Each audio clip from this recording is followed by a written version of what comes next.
What's good? What's good? What's good? What's good, good people? Thank you guys for tuning in to week 265 of the Voice of the Fans podcast. Want to go ahead and give yourself a round of applause for making it to the show.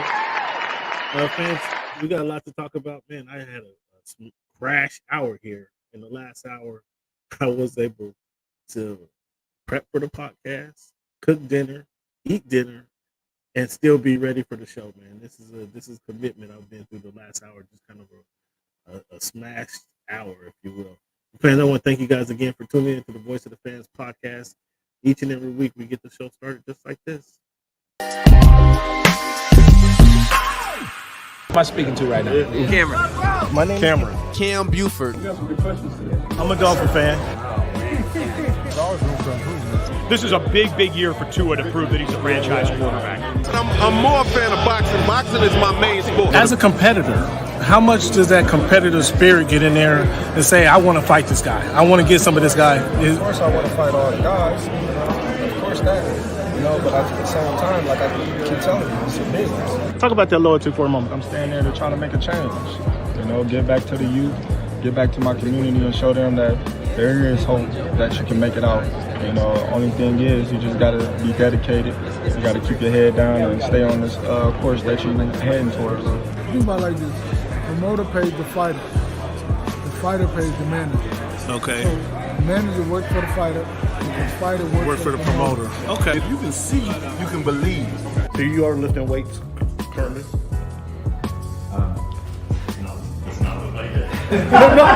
When he said it's easier to score in the NBA versus Europe, did you agree with him? To me, it's easy to score when you look at the On your team, is Paul is he number 2 option or is he number 3 option? On Kenny's team, 30 nights a year, he's my number 1 option. 30 nights. Can I finish right now? Do you want me to speak or do you want to conduct the interview and answer for me? What do you Which think, one? What do you think about these upcoming? Okay. Like I was saying before. Well, every game's a new game, so each one's a different experience, different defense, different players, different game plan. So. Aaron, what has the game of baseball taught you? One of the biggest things is being humble. Can you give a message to the kids to kind of persevere through the false teachings they may be giving? Patience. Okay. Patience. As the show Voice of the Fan Oh my goodness! continues to I'm in evolve, tears. Come on, you were adding some spice to it. it is strictly banter back and forth between myself and Cameron Buford. I enjoy all of it. Real ones know what's going on, right? Like you step into different voice, so I think it's a big part of my game. And every time I step on the floor, I just want to represent myself. You play this game and you don't turn up win a championship, then why are you playing for? I'm happy for the Mariners. I'm happy for the whole Ken, nobody. Never mind. Go watch the tape. Go watch the tape, and then you tell me if it was all about just a system. Look like a buffoon. Go do your research. Go do your study. I'm not caught up to you guys yet. I do knowing that. surprised at that, Ken. Hey, give here. It's okay. Oh, this guy. That's what's good in sports, man. It's Big Snoop Dogg, man. That's what's good in sports. Hey, man, thanks for making our voice your choice. You know how we do. Yes, sir. Yes, sir. Yes, sir. Fans, those are just some of the more humorous moments that I've been able to capture in this journey. So that's why I shared. There's a lot more, but I just kind of break it down into an intro segment for you. If you're watching the show, if you're a regular on the show, let me know which one of those moments do you find most humorous. Some of them, social media, I took a lot of heat on them. But which of those moments did you find most humorous in the intro of the show? But again, I want to thank you guys for tuning in to the Voice of the Fans podcast. This is week 265 of this iteration of the podcast. What we're going to do, we're going to talk about recap week 8 in the NFL. Talk about the NBA, what's happening in the NBA. We're going to give into our This Week in History segment, as we always do. We got a lot of stuff that's happening. The Knicks just played a perfect game against Wembanyama. He went ahead and said he thought the Madison Square Garden was too small, and what do you know? He put up a small game. So that was kind of surprising. The Clippers are now 0-2 with James Harden on the squad. As they lose to Brooklyn tonight. So we got a lot of things happening in the show, and I'd like for you guys to be a part of the show. Hit us up at _Voice of the Fans on Twitter, at _Voice of the Fans on Twitter, X, whatever you're referring to it as these days, or hit us up in the chat. The chat is live, is ready for you guys to go. So you got some feedback in the chat. Let us know where you're tuning in from, where you watching from, or where you watching, where you listening to from, and what you doing while you watching the show. Or are you driving? You at work? What you got going on while you listening or watching the show, and where you at? That's what I want to know from you. Otherwise, tell me what is the most humorous moments of the intro that you enjoyed the most, and let's get the show started just like this. With it being November 8th, 2023, week 265, we take a look at, and we always take a look at the numbers, playing our numbers game. We start to show off differently each and every week because the numbers change. The week of the episode number change, and obviously the date changes. So with it being November 8th, we're going to look at the number 8. Fans, think in your mind, who wore that number the best, or who was the best to wear that number? So who wore it the best, or who was the best? Sometimes it's one of the same. It's not always one of the same, though. When you think of the number 8, you got to think of that dude, Kobe Bean Bryant. I thought that was his best version of number 8. Was the best version of Kobe. Obviously, number 24 was a more mature. His game was more mature, but that number 8, if you watch it, you put on some tape and you see that number 8 in the Laker uniform, that dude was the absolute monster, untouchable. 3 back-to-back championships. He was an absolute monster. So he has to be number 1. However, when I think of the number 8, one of my most favorite players in the NBA, not saying he was the best player by no means, but Lonnie Shelton for the Seattle Supersonics, a power forward, was an enforcer. He was back in the days when they had enforcers, that was a quintessential enforcer. 6'8", 260. He didn't come. I don't think he strayed 12 feet past the hoop. He was free throw line and in was his game, and he was an enforcer. If you don't know Lonnie Shelton, go look up Lonnie Shelton. Find you some YouTube clips on Lonnie Shelton. That was just one of my favorite players in the game of basketball, and that's when I think of number 8. That's one of the guys that come to my mind. Number 65, there wasn't a lot of guys. Edwin Bethea, Gary Zimmerman, wasn't a lot of prominent guys that were number 65. So we'll speed on past that one. This week in the NFL, there was not. It was an interesting week. I think I'd like to start the show off with my most impressive wins and my worst losses. Most impressive wins, you got to give it to the Vikings, bringing a quarterback off the bench who's been with the team less than a week, and Josh Dobbs to get down and pull the team together and get some play inspired ball. You got to give Josh Dobbs credit. A rocket science in college, and he's proven, man, that if you give somebody a chance, a lot of people can step in and play quarterback. He's proven it. You can't, no longer can you say the quarterback is the most important position on the field. You can't say that no more. They played with a guy who came off the bench, or excuse me, who's been on the team less than a week. Now, Josh Dobbs is not spectacular, where he can just go to any team he wants to and turn it around. But what he was able to do for the Vikings, play inspired ball, get them to win, it was the Falcons. Okay, I'll give you that. It was against a lot of Falcons who just look for ways to lose each and every week. But Josh Dobbs did his thing. Came in and played inspired ball. Back to, it went tit for tat, back and forth, and he led his team to a W. You can't be mad at that. Next impressive wins was C.J. Stroud and the Houston Texans. C.J. played so good, he inspired a new segment on the show. He inspired a new segment on the show. C.J. Stroud did that. We're gonna get to it later. But CJ Stroud got down. And look who we got to join us. Good evening, sir. Look, he made it. I wasn't sure. You saw that Lakers score. I wasn't sure you was gonna make it. The Lakers getting pounded by Houston Rockets. You want to explain that to the fans? No. No. You don't. Oh, you don't want to talk now.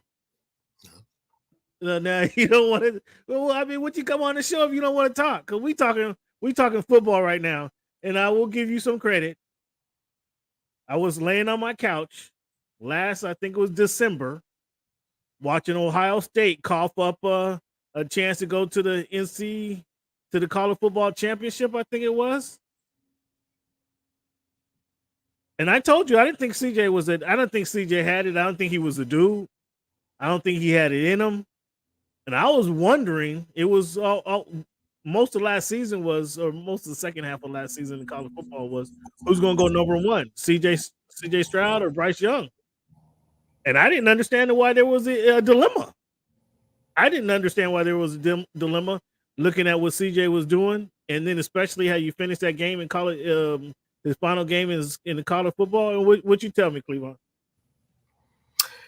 I said CJ Stroud has the ability to make all the throws and that he will be a successful pro.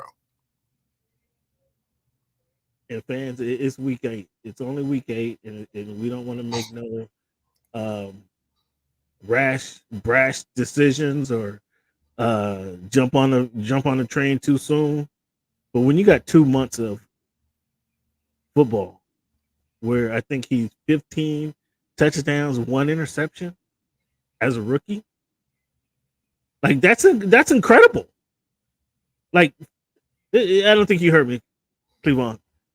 15 touchdowns, 1 interception as a rookie quarterback in the NFL. And it's not like he's taking over the San Francisco 49ers. He's not taking over the last year's division rival or division champions, and they just exchanged flip-flop quarterbacks. You know what I'm saying? This guy is taking over a team that had the second, number 2, and number 3 pick in the NFL draft. You only draft that high because your team is no good. That's the only reason you draft that high, is when your team is no good. I can't think off the top of my head. I can't even think of a situation where a very good team has a 1, 2, or 3 pick in the NFL. Can you think of any scenario like that? A very good team has a 1, 2, or 3 pick in the NFL. I can't off the top of my head. I'm struggling. It's very unusual. Typically, that happens more in the NBA than it does in the NFL because NFL values their picks so much more. So yeah, this is highly unusual. And just to put some perspective and context to what you're already saying is, for example, the anointed golden child, Josh Allen, has 10 interceptions on the season. So, well, I don't know who you don't. I mean, were they anointing him in Seattle, Washington?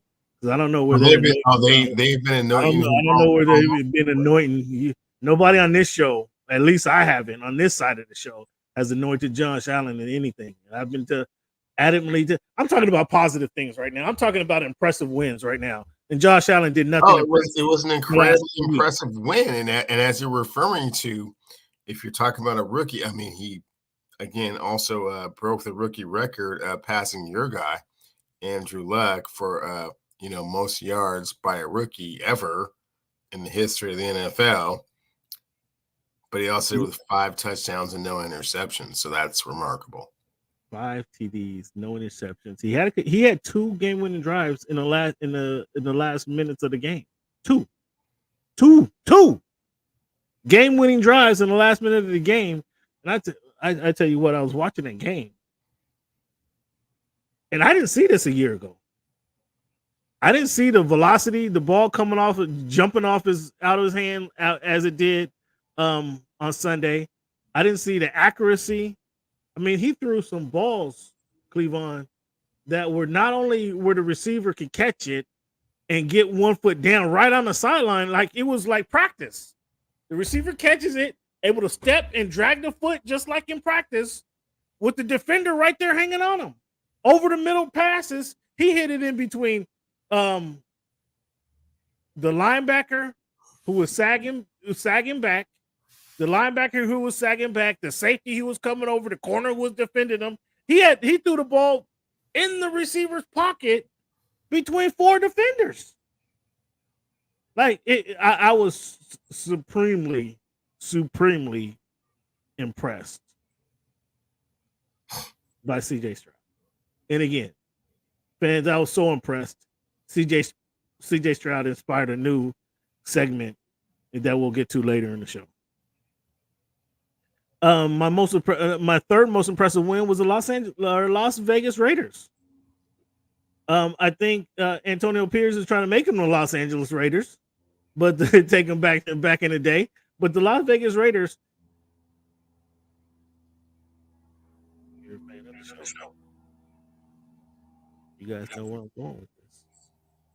If you were a fan of the show, you can identify what I'm about to say in the switching out of McDaniels to Pierce. Cleveland, you want to let the people know what I'm thinking?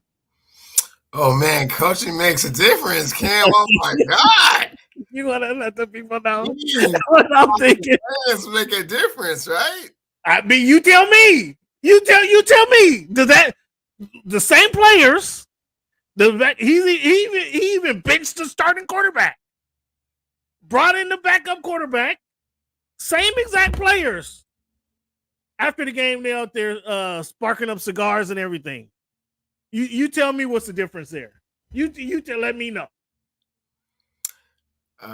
Cam, it definitely makes a difference initially when they make the coaching change because the voice in the room changes, the atmosphere, the attitude changes in the room. They were tired of that dude, and so why do we have to put up with him? And now they got a new voice, and they love it.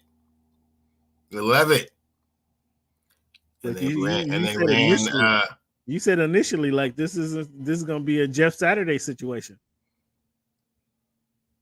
And I'm so sorry, Cam. One more time, who did the Raiders beat?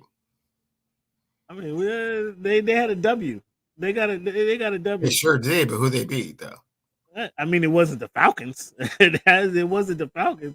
It doesn't matter who they beat. It was a W when they made all these changes in the lineup. They had they fired the GM. They fired the GM and the head coach, Pierce, and the new head coach benched the starting quarterback, brought in the backup. I mean, so what? It was against the Giants. Who cares? Well, we're talking about sustainability over the course of a season. That's great that in your first game, you got an opportunity to get a hold of the New York Giants and, kind of establish your presence of authority with, throughout the team. But had that first game been the Baltimore Ravens or the Detroit Lions or, the Philadelphia Eagles, I think the results would have been significantly different. But give Antonio Pierce his credit. He was able to come in there and be like, hey, that dude was gone. We're about to get back to fundamentals and basics and calling these kind of plays and putting players in a position to succeed. And that's wonderful. And hopefully this can continue. And hopefully, his message continues to resonate throughout the team. But it was against the New York Giants. Okay. I'll give you that. That was my most impressive. Those are my 3 most impressive wins that I took before you came out and talked about Josh Dobbs getting it done against your Atlanta Falcons, and what it meant for a backup, for not even a backup quarterback, a quarterback to come off the streets, essentially. He was a backup. Their starter got hurt. He came off the bench and had been with the team about 3 or 4 days. And went ahead and brought those guys to victory, led those guys to a victory. Now, I told you a couple of weeks ago, I thought Josh Dobbs was not a bad quarterback. He needed an opportunity. And hopefully now Minnesota is going to give an opportunity. And that might just breathe life into this Minnesota Vikings, who's not a bad team. And we'll see what this change of quarterback does for the Vikings. My the worst loss of the weekend, Cleveland. The Vikings, or excuse me, the Atlanta Falcons. The Atlanta Falcons are atrocious. The coaching is absolutely horrible. You have the rookie of the year. If you know your quarterback is not that good, Cleveland. We've been doing the show for a long time, Cleveland. I've educated you on several topics. You try to educate me on a couple topics, Cleveland. But one thing that stays consistent, one thing that we agree on, Cleveland. What is a quarterback's best friend? A strong, established running game, Cam. And when you draft a running back higher than anybody else has in the last 2 years, so you have one of the most explosive talents in the NFL at running back position. Historically, the team has been a team with the two guys they've been trying to run the ball with. And you refuse to run the ball now that you have one of the better talents? And if you can't recognize that your quarterback stinks, what the heck are you doing? What's going down? I'm so disappointed, so frustrated. I am not disappointed, way past disappointment. So frustrated with the ignorance going on in Atlanta. That's another guy. And this guy came from a team that has Derrick Henry, and understanding what Derrick Henry has done with for the Tennessee Titans, who we're going to talk about a little bit. I told you there's going to be a quarterback change there, Cleveland, and what do we know? There's been a quarterback change in Tennessee. But this coach, Arthur Smith, came from Tennessee, where they had probably the most consistent running game over a 6 or 7 year period. He goes to Atlanta, where he continued his running game with some average average running backs. Then he gets one of the most explosive talents the game has seen and doesn't want to use them. Like, what are you doing? You have a Maserati, but you want to continue to drive the 71 Ford pickup. Like, what the heck are you doing?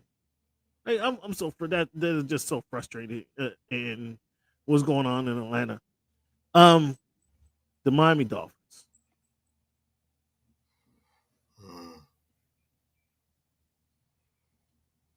That was a long trip.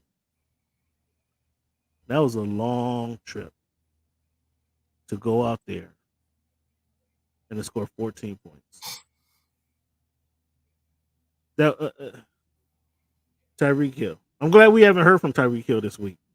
Usually people want to hear, let's hear from the guy, and he talked all that stuff last week. Let's see what he has to say this week. I'm glad we haven't heard from him this week. I'm actually glad about that, because he was talking big stuff, and I don't blame him. He's going against your old teammates, guys you want to bowl with. You know, there's some good relationships there.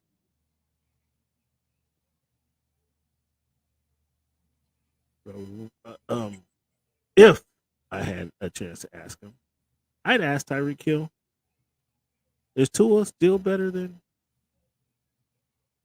Patrick Mahomes? Do you still feel that strongly?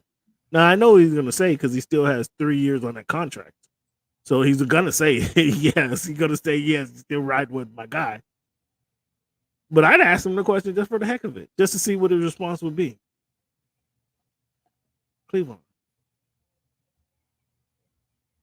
Game on the line. Down 7 points. In the red zone. 3rd and 17, I think it was. Did you see that pass? Did you see that pass from Tua Tagovailoa? Whether he tried to throw it out there and he saw the receiver go to the corner instead of go to the out route, and he tried to grab it and bring it back, and it just fluttered and just looked like a little puff balloon. Whether that was the case, or it's week, it's week 8. We're 2 months into this. No reason you guys shouldn't be on the same page by now. No, zero reason. Zero reason. We do need more from Waddle. We're still wondering where Jalen Waddle is. It's been kind of up and down, mysterious season from Jalen Waddle. But nonetheless, the dude was open going to the corner. and Tua threw it 15 yards short of him. This is professional football. We're gonna get to college football later. This isn't your guy Penix up in Washington or Caleb Williams down there in LA. This is professional football, where all you do is practice. All you do is gain the scheme, understand what's going on. That's unacceptable. Unacceptable. And then the center with the. I mean, I can't blame. I want to blame Tua. I can't blame Tua on the botch snap that goes 2 feet to the right. Maybe you get your hands on it. You need to be ready. This is unacceptable. It's week 8 in the NFL.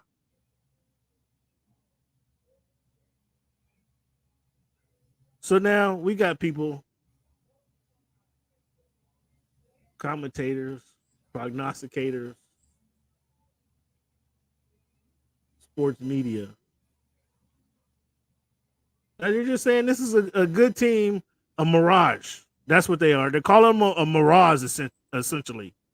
It looks good from afar. You think you think they're so nice and beautiful from a distance. When you get up close, it all got all kind of holes and chinks, and the sculpture just isn't what you thought it was from miles away. And that's on you guys, Miami Dolphins, Mike McDaniel. That's on you guys. Tua Tagovailoa, Raheem Mostert, Jalen Waddle. Yeah, I'm calling folks out. Phillips on the linebacker. I mean, one of the frustrating things is against the Chiefs is we get Xavier Howard comes back. We get Jalen Ramsey. He was back last week. We have 2 lockdown corners, or what we think are lockdown corners. But the thing against the Chiefs don't have a number 1 receiver. They don't have a number 1, 2, or 3 receiver. So when we have these lockdown corners, who do you put them on? Like that? What do you do? Who do you put them on? Because they have nobody who's like that guy. We have to stop. The guy you have to stop is in the back. Although Kelsey only had 3 receptions, that was a winnable football game. That was a winnable football game. The defense held on to 14 points. Tyreek Hill fumbles. That fumble and return for a touchdown was the difference of the game. But Tua, you had a chance to win that game, Tua. In crunch time, you had a chance to win that game, and you guys failed. You guys have to show that you're not a mirage. Because right now, you look like a mirage. Any team that has any togetherness, any good team you face, you lose to. That's the way to put it. It's just any good team. And no way to if, and, or buts about it. Any good team you play, you lose to. And it's a shame. You guys got to get together. And Cleveland, this is your turn, because I was not able to see any of that. What do you call a Baltimore massacre? I don't know what do you want to call it. Baltimore beatdown. And I know you're going to try to, the first thing you're going to say is, oh, well, it's a West Coast team, flies over to the East Coast, and they have to play an early game. The body track is not on board. Just stop it.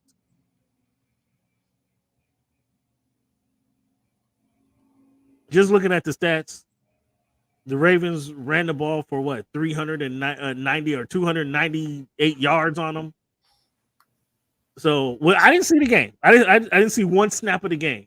But just looking at the stats, Seahawks get 6 first downs versus the Ravens 28 first downs. That tells me it was all ball control. The Ravens making 8 yards of play, just walking the ball up and down the field. Just Tucker must have kicked a couple field goals because it wasn't 42-0. So you explain to the people what happened there, because I didn't see anything. Oh yeah, for sure, Cam. And to reiterate your point, actually, it was a longer flight to Germany for Kansas City than it was for the Miami Dolphins. And you want to throw that in there? in addition, I did hear you say, we're talking about the Ravens and the Seahawks. We're talking about the Ravens and the Seahawks. I wanted to we moved past that one, Tagovailoa, but I just couldn't. But I really wanted to because everything that ever happens wrong is always his fault. And he has such a love-hate relationship with him that it's unfortunate. We're talking about the Ravens fans. It's unfortunate that he can never gain your approval. And lastly, yes, they do have to clear up the fact that they have an 0-3 record against teams with a winning record. Now, to your other point, yes, the Baltimore Ravens came in. The Seattle Seahawks were trying to adjust to the acquisition of Leonard Williams. The timing wasn't good. They didn't play well. They got run over. 300 yards, 298 rushing yards to 28 rushing yards for a team that prides itself on being a run-first offense is absolutely 100% embarrassing.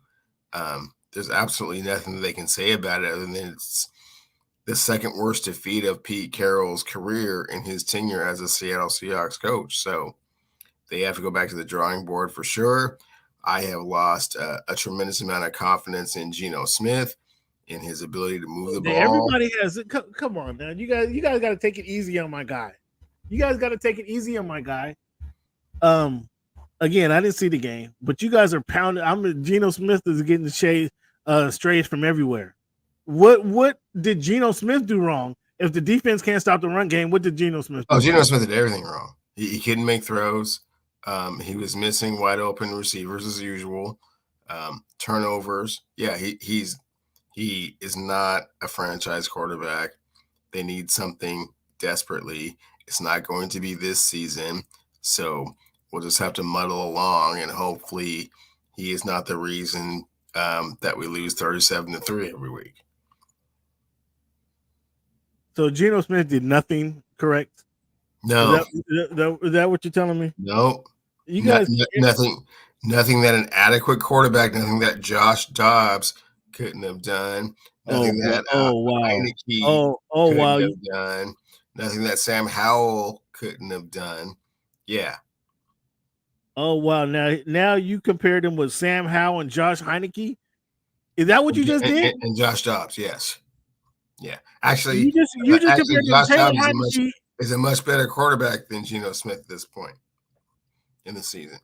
This is just fresh wounds talking right now. That's all this is. This is just fresh wounds right now. 13 for 28. Unlike when you say, I wanted to blame Tua for the loss, but I just couldn't. I know I can blame Geno for the loss. You can't blame Geno Smith because my man runs for 1.8 yards a carry. Kenneth Walker. Charbonnet, how's your guy Charbonnet doing? He did great that game. Thanks for asking, Cam. He did great. 4 carries for 8 yards. That's great. He did better than your as long as 4 yards football team, right? I'm sorry. I think that's kind of where your frustration is coming.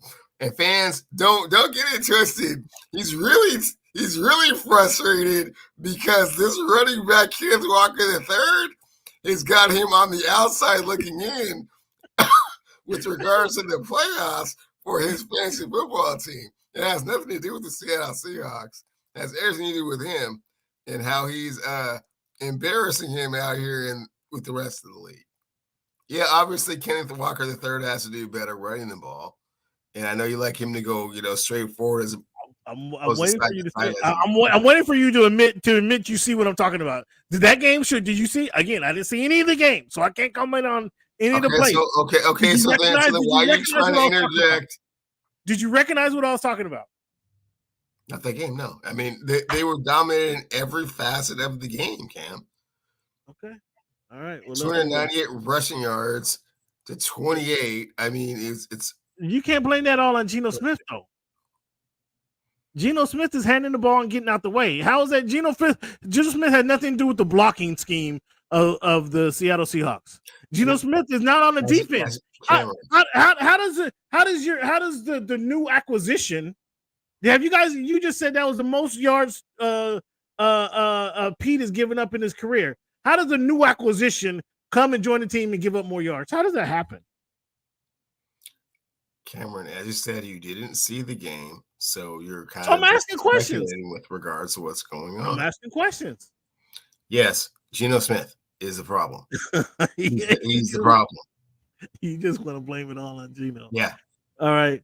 Well, again, we talked about one of the biggest stories of the weekend was the Raiders and naming Antonio Pierce as their head coach. Cleveland, we do know it was 1 week, and as you mentioned, it was the Giants. Why will this be different than the Jeff Saturday and the Colts situation, or will it? It will be a little bit different because Antonio Pierce has been in the trenches with regards to being a defensive coordinator at Arizona State and kind of still in the game. Super Bowls. Sure. They pulled Jeff Saturday out of the television booth working for ESPN, kind of analyzing the games and said, hey, why don't you be our head coach? As opposed to Antonio Pierce was actually one of the coaches on the team. So it's not like he just pulled Antonio Pierce out of nowhere. They pulled Jeff Saturday out of nowhere. So the comparison is disrespectful to Antonio Pierce. Oh, wow. Okay. Well, we'll see. Did Sunday tell you more about the Ravens or more about the Seahawks? Oh, I told you more about the Seahawks. They have a lot of holes to plug with the gauntlet about to start. It was not a good way to start the gauntlet. I mean, after the Redskin games, it gets really, really difficult. Okay, so now San Francisco and then Philadelphia and then Dallas and then San Francisco. I'm sorry. San Francisco and then Dallas and then Philadelphia and then San Francisco. It's hard. Sound like you got those division rivals twice, huh? Yes, in a very short period of time. And also the 1 and 2 teams in the NFC East, which are, the 1 and 4 teams in the NFC. Sound like you're a little nervous over there. Sound like you're a little nervous over there. Extremely. Yeah. Oh, okay. So we do our confidence picks every week, fans, and we're gonna go through our picks and our pick segment and see how Cleveland nitpicks at little games that he can give some points to. We're gonna identify that here in a moment. But I got some confidence questions for you, Cleveland. Are you more or less confident in the Miami Dolphins making the Super Bowl? Now, since you hold on, fans. Hold on, fans. Let me back up. Retract that. You retract that statement off the record. You didn't hear that. You didn't hear that. Well, Cam, first and foremost, I want to take this opportunity, fans, to say that I am firmly on the 305 bandwagon. The Miami Dolphins. Oh, now? No, you didn't have them go. Oh, since when? Since when? Because you didn't have them going into the world. We can go to the tape. My goodness, rivaling the greatest show on turf. I mean, maybe top 3 offense of all time. The way McDaniel has got those guys clicking. If they can get home field advantage and not have to go in any cold weather places, I see no reason this team shouldn't be in the Super Bowl. Okay. Now you just trying to most definitely. Jinx us. I believe it is Super Bowl or bust for the Miami Dolphins. I believe it's Super Bowl or bust for the Miami Dolphins. They have made me a believer. I am convinced this team is high powered. Nothing they can't do.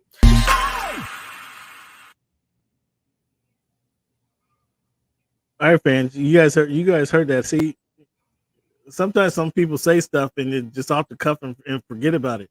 Now I'm gonna ask you a question, Cleveland. Are you more or less confident in the Dolphins making the Super Bowl? Well, Cam, certainly it wasn't a great game. It wasn't a signature performance. Again, having to travel to Frankfurt, Germany, and play over there. although they got a early start, a jump start on kind of getting into getting acclimated to the different culture, climate change, et cetera, et cetera. And I feel the same way, Cam. I mean, had the snap come to Tua on fourth down as opposed to the long snapper just completely missing the mark on that. I mean, the game could have been incredibly different.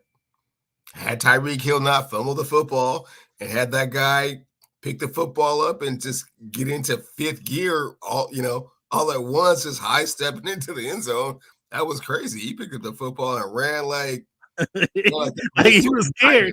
He had to get home before dark or something. I don't think I've seen a football player. He was out too. He was out. Like, wow. Okay. He was out too. That was funny. Yeah. That was hilarious. So, an unfortunate loss. Probably could have been a win. Not going to take it too tough. Again, I think the part that I'm really more concerned about is the 0-3 against teams with a winning record. I mean, that's concerning. That's concerning. They played the defending Super Bowl champions. They gave up 14 points to the defending Super Bowl champions. Not counting that fumble, obviously, that fumble return. They gave up 14 points to defending champions. So that is something to be excited about. However, they only scored 14 points after a month ago putting up 70 points. So you have to kind of question. I didn't see any of the emotions. I didn't see any emotion putting Tyreek in that quick motion that they were using earlier in the season. Well, Cam, we got players like Jalen Ramsey coming back. We got players getting a little bit more healthy across the defensive line. We have some things that we can work on, and as the season unfolds, we have a lot of games at home, so I think we're going to be okay. Are you more or less confident in the Eagles returning to the Super Bowl?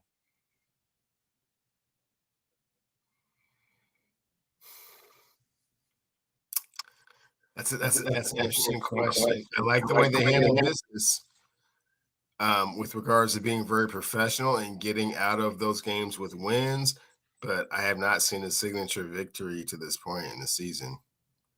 But do you have to have a signature victory? A win is a win, isn't it? I'd kind of like to see them establish their presence of authority and just really browbeat a team that was supposedly a tough guy, and move on to the next week. They're fighting off the Super Bowl hangover. You know what that's like. You know what that's about. Cam, we're 10 weeks into the season. Again, that's Super Bowl hangover. It hit you at any time. Probably should have lost the game in Dallas. They lost to the Jets. There's some weird losses. They still have not clicked on all cylinders just yet. That Georgia defense, pretty good. He said Georgia defense. Would you consider it elite? Hard to say. Some people say so. I put them. But is it good enough if the offense is going to run? The football game is 60 minutes. If the offense is going to run the ball for 40 minutes of the game, and the defense only has to be out there a short amount of time, and they have a couple guys who can make a play or two. Carter, Slay, what's the edge rusher number 7? Hassan Reddick, yeah. If they only have to be out there for a short amount of time, they're good enough to make plays and just let the offense run your tush push, 6 times a game. They don't need a signature win. But I hear what you're saying. You want it to look good, but hey, they're Philly. They want to take it. Again, Ken, their schedule gets pretty difficult. These next couple of games as well. They have a little bit. Nobody they haven't. There's nobody they haven't. They're not prepared for. The way run the ball, stop the run. That's kind of what they do, right? Chiefs, Hawks, Bengals, Cowboys. Those are pretty tough games. Oh, we're gonna get to those Bengals. We're gonna get to those. We're gonna get to those Bengals. Oh, you back? You back? More or less. more or less confident in the Cowboys as Super Bowl contenders? More or less confident as Super Bowl contenders? I would say more confident as Super Bowl contenders. They barely lost the game on the road. They probably could have easily, I shouldn't say easily, they certainly had opportunities to win that game. And the fact that they lost it, I don't want to say in dramatic fashion, but, 2 yards from scoring a touchdown with, time expiring. Yeah, probably more confident they're a contender. Really? Who would you put the blame on for losing to the Eagles? Since the way I'm hearing you say it is like the Eagles kind of lucked up and beat them. But do you place blame on anybody? I thought Dak had a really good game. I thought their defense did as much as they could. I thought it was, a couple inches here or there that kind of cost them the victory. I mean, there were some, touchdowns that could have been. It have been the tight end knee for man. Yeah, tight end knee fall down. Dak Prescott stepping out with the Jordans, reaching across the line. It was not a large margin of, victory. It was a small margin of error on their part.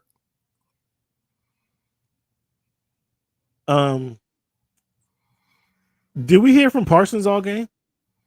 Did you hear from Mr. Podcast Micah all game? Podcast Parkinson? Oh, he had some plays. Again, are you establishing a love-hate relationship with Micah Parsons? Wow. Interesting.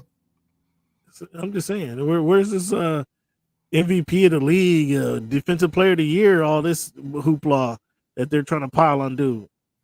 Podcast Parsons. I didn't see one play. He didn't show up on my stat sheet.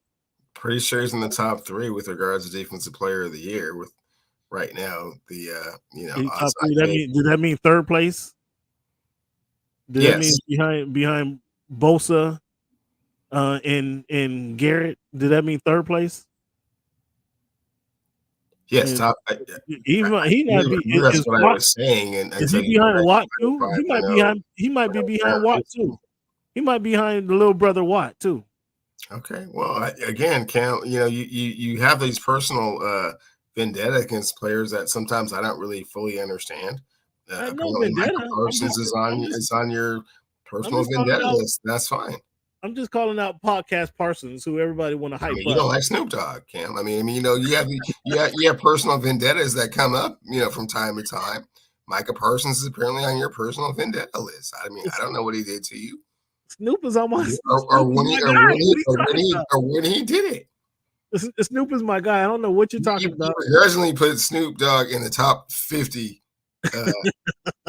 Bob artists of all time. Not artists, it was rappers. We're upset about it when you had to do it. I think there were some extenuating circumstances. Somebody died or fell off or broke their arm or something. You had to replace them with Snoop. Martavius Bryant, your guy. Martavius Bryant is making a return to the NFL. Can he help the Cowboys out? No. You don't think he got a chance? Dog's been running, pulling the sled, making tremendous over-the-shoulder catches. Randy Moss type catches in warm-ups. You don't think he's ready? Okay, so I'll be grabbing him on fantasy football. Let's continue. Where your confidence, Cleveland? Where's your confidence lie? More or less confident in the Bills as Super Bowl contenders? Okay, I might tell you at the end of last season that they were done. I said the window was completely shut. Ooh, completely slammed shut, he says. Oh, but you were just trying to give Josh Allen props 20 minutes ago. No, what I said was I was giving CJ Stroud props when I was saying that for the entire season he has 1 interception adverse Josh Allen, who people anoint the superstar, has 9 interceptions. More or less confident in the Bengals' return to prominence? Oh, more. 3 in a row. 3 in a row. JB is back, making JB. everybody look bad.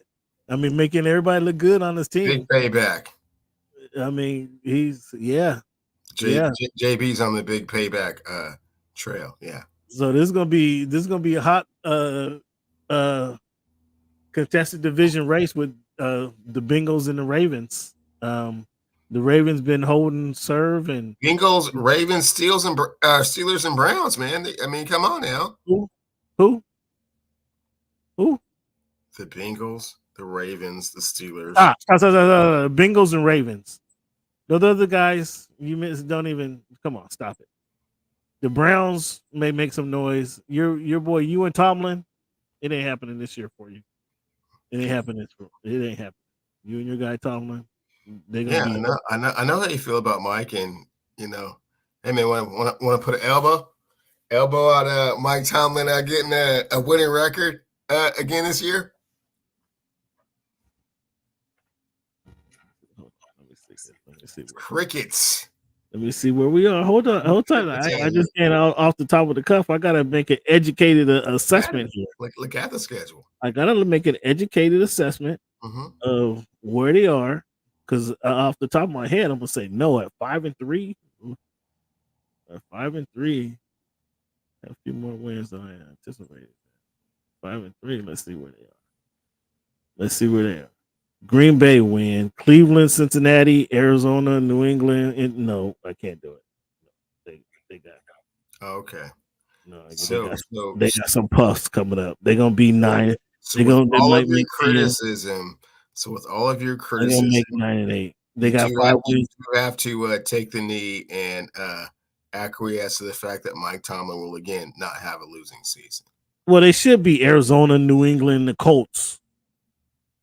I mean, they got Seattle. They got Seattle and Cleveland. The Green Bay, they should win Green Bay. So that's 4 wins right there. That they should have. So no. So no. They should win. They should beat Green Bay, Arizona, New England, and the Colts. All right, well, that's cool, Cam. If you're not willing to put an elbow on it, then put some spec on Mike Tomlin's name. Get to the playoffs. Okay, well, that's quite possible. I mean, you act like No, it's not. That is not possible.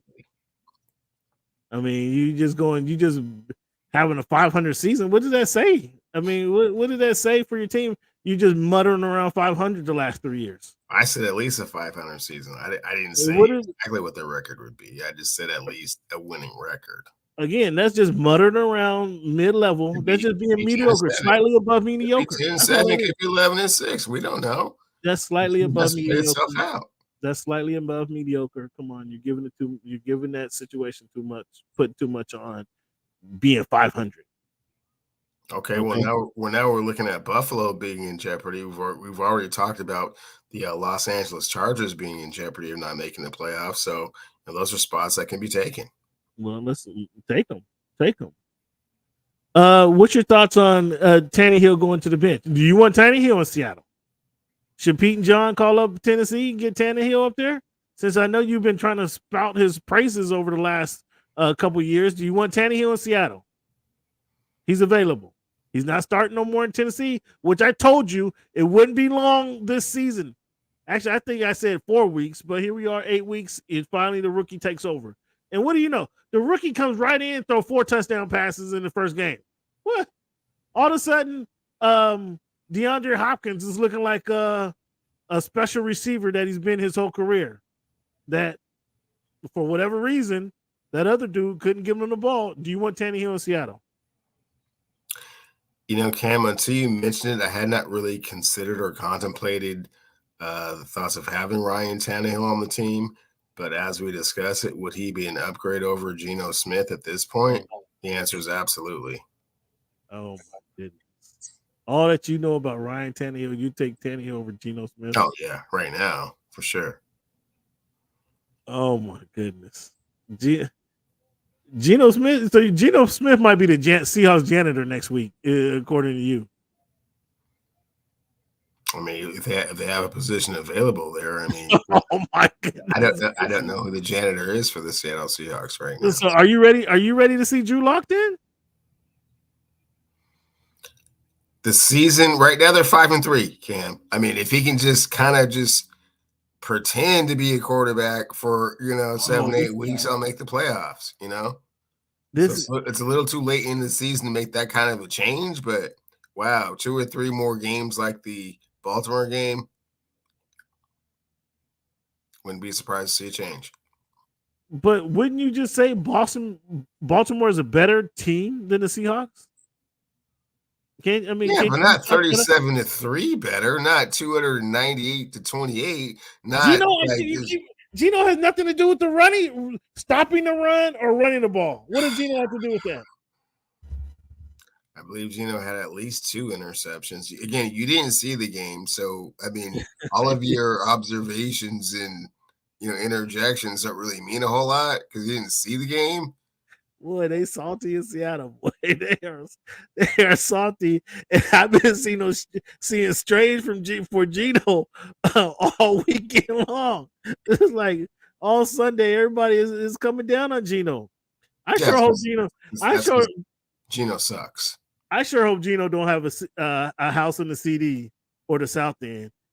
I hope so too, because it would be throwing rotten tomatoes all over that place and a bunch of for sale signs like what's that movie? Friday Night Lights? Yeah, be a whole bunch of signs. I hope he's somewhere deep in Everett or Issaquah or somewhere. Yeah, Issaquah. Man. Your guy. Okay, well, a couple questions. Your guy Saleh. Let's talk about Saleh. Saleh, they asked him, why haven't you signed Trevor Siemian? Why haven't you switched to Siemian? Saleh says, I plead the fifth.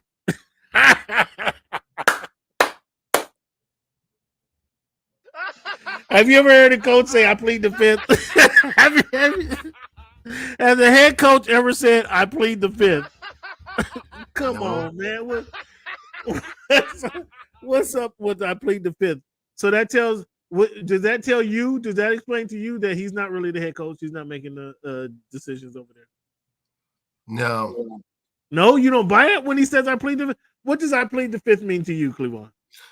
I plead the fifth means that I can't be 100% honest with you guys with regards to why that switch hasn't been made.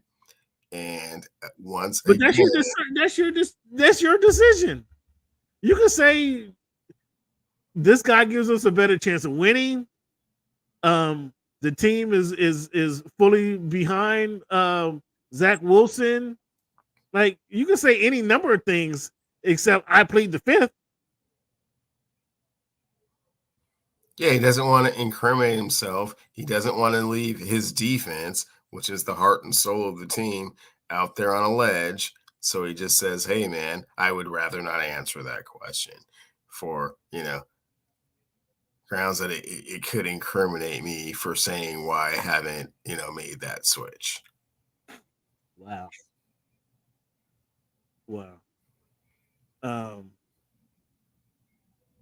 Wow. I don't even know what to say about you defending your guy Saleh here. He's going. Did you see the game? Did you see the game, bro? The ship be sinking. I did see the game. Yes. Okay. I mean, what have I been saying the entire time? Did you hear what Troy Aikman said? I listened to Manny. What was I doing during the game? I was doing something. He said, I listened to New York Jets are a bad team with a great defense. It's the same thing I've been telling you for like a year now. Okay, so you can't figure out what to do with your great defense? You can't figure out what to do when you have a quarterback like Zach Wilson. For the last 3 games, he has managed to not completely ruin the game, but he just reverted back to his Zach Wilson self the last game. So why doesn't Breece Hall have 25 carries a game? Breece Hall and Dalvin Cook. Why don't they have? Why don't you have 40 offensive line is not very good, everyone knows that they would like to do that first and foremost. So, what's that you called scheme coaching? They know what to do to Oh. stop the New York Jets from being better. Oh, so there's no scheme or coaching for the Jets to kind of make that happen. Is that what you're admitting? No, I'm saying there's no talent at the quarterback position to offset I got him. I think I had him fans right there. Or just I think I had him. Run. I think I had him fans right there. Yeah, I know you thought you had me. Yeah, but there's nothing to have. Kyler Murray is returning this weekend. What's your thoughts on Kyler Murray? Man, I hope he don't win too many games and be ruining their opportunity to get Caleb Williams. It's kind of funny, right? That is kind of funny. I heard, Cleveland, this is what I heard. I think you said this 3 or 4 weeks ago. Somebody actually said in 2 years, Kyler Murray will be the starting second baseman for the Las Vegas Angels, or the Las Vegas A's, excuse me. I thought that was so funny. They just put the man at second base in 2 years. Do you think he could, like, seriously, in all seriousness, if he didn't actually recover from this injury, and he's not the Kyler Murray from running around and doing what he used to do you think he could actually make the transition from NFL quarterback to Major League second baseman? Eventually, yeah. You do? Well, how was he a hitter in baseball? Do you lose No, that? Cam, it's hard to say because he was a high school prospect, but I mean, he was like a top 10. Didn't he play at Oklahoma? I thought he played at Oklahoma. I mean, maybe a little bit. I mean, I didn't He played at Oklahoma. I didn't follow his baseball career after he won the Heisman and after he did a lot of other things. So, I don't know. Played at Oklahoma, though. But I got the impression, and from what I've heard, that he was a high enough prospect that he could probably pick it back up. And being the starting second baseman, probably not too far-fetched. I thought he played, if my memory serves me correctly, I thought he played at Oklahoma.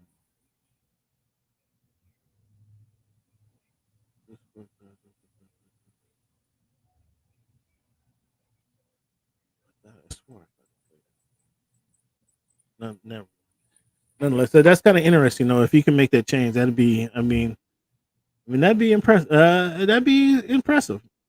Being able to play and start at 2 sports, that'd be fairly impressive. All right, Cleavon.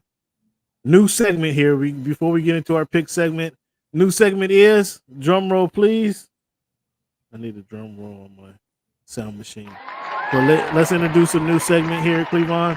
And the segment is I got it wrong. I got it wrong. And there's a couple things that I was really passionate about that I'm going to bring up.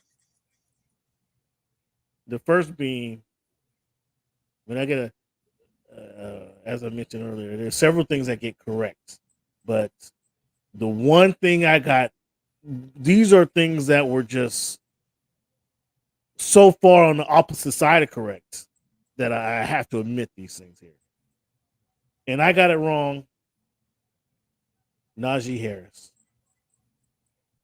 I thought coming out of Alabama, getting drafted by your Pittsburgh Steelers and your guy Mike Tomlin, like I thought that was a perfect fit for him. I didn't think there was a better place he can be in the NFL than a team who likes to focus on running the ball, stopping the run.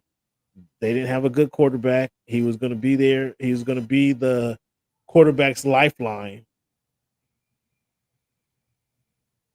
But when we're seeing out of Najee Harris in the 3 years he's been in the NFL, this is more Trent Richardson-like than the beast or the bust. I thought he was going to be more like the bust, not Trent Richardson. And the bust, I'm talking about Jerome Bettis. And I got that completely wrong. Has Najee Harris gained 1,000 yards in the 17 games that they play in his career? I don't think so. I don't think he has. Let me take a look just to make sure. Well, I mean, this is Najee's third season, correct? That's what I'm saying. Has he gained 1,000 yards in his 3 years in the NFL in rushing? I mean, combined for sure. I mean, You're combining his years.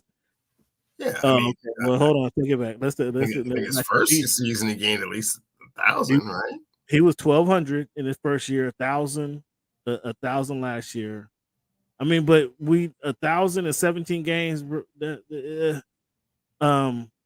You know, that's not that impressive. The first year he averaged 70 yards a game, 60 yards a game, and this year it's been 47 yards a game. So his yards per game is decreasing. He's 3.9 yards a carry, 3.8 yards a carry, and 3.8 yards a carry this year. So that's staying still under 4. The average is 4. He's been below average in yards per carry in his career. I got it wrong, fans. Najee Harris is not who I thought he was going to be for the Pittsburgh Steelers. Not who I thought he was going to be in the NFL. The second guy I'm calling myself out on, Cleveland, is Jordan Love. Oh my goodness. Oh my goodness. Guys, fans, when you see players get off the bus, you know, some players get off the bus, and you guys all heard the saying, looks like Tarzan, play like Jane. Or you see a guy, not Myles Garrett, a guy like Myles Garrett get off the bus, you're like, oh boy, this guy's gonna be trouble. And then he gets pushed around out there like a wide receiver like Jalen Waddle. You're like, wow, this isn't who I thought it was gonna be. Looking at Jordan Love in the warm-ups, pregame warm-ups, his ball is beautiful. The way he drops back, the way he sets his foot, and he brings his arm forward, his release is just, so magnificent. Beautiful. Outstanding. He looks really good in uniform. Really good in uniform, fans. But in the game situation, and once they kick it off, this guy is atrocious. Jordan Love, I thought the Packers at the beginning of the season, I thought they got another one. We're going to see another 10, 15 years of solid quarterback play from the Green Bay Packers quarterback, and Jordan Love has just been abysmal. 59 yards completion, 59 yards, 59% completion percentage. I mean, that's terrible. That's terrible. 12 touchdowns, 8 interceptions. Like, every 3 times he's throwing a interception percentage is 3.1. Like, that's terrible. It for his QBR quarterback rating is a 42 this season. 42 out of like 120. Like, horrible. Jordan Love has been absolutely horrendous. And I'm sorry, Green Bay fans, if you're listening to me and you bought some Jordan Love stock, I apologize because I had that wrong. Cleveland, the third guy we're talking about, and again, I can only go 3 deep. I mean, I don't get a lot of things wrong, but I'm being honest with you guys, fans. These are a few things where I was just so wrong. I have to admit it. Like, I was just so wrong. And looking at the game, I just can't say. I have to bring it up. I have to admit it. And that's what I'm doing tonight. This is a Voice of the Fans podcast. So thank you guys for tuning in. And here I am, fans. I'm here to say how wrong I was. And the third guy I'm talking about how wrong I was is CJ Stroud.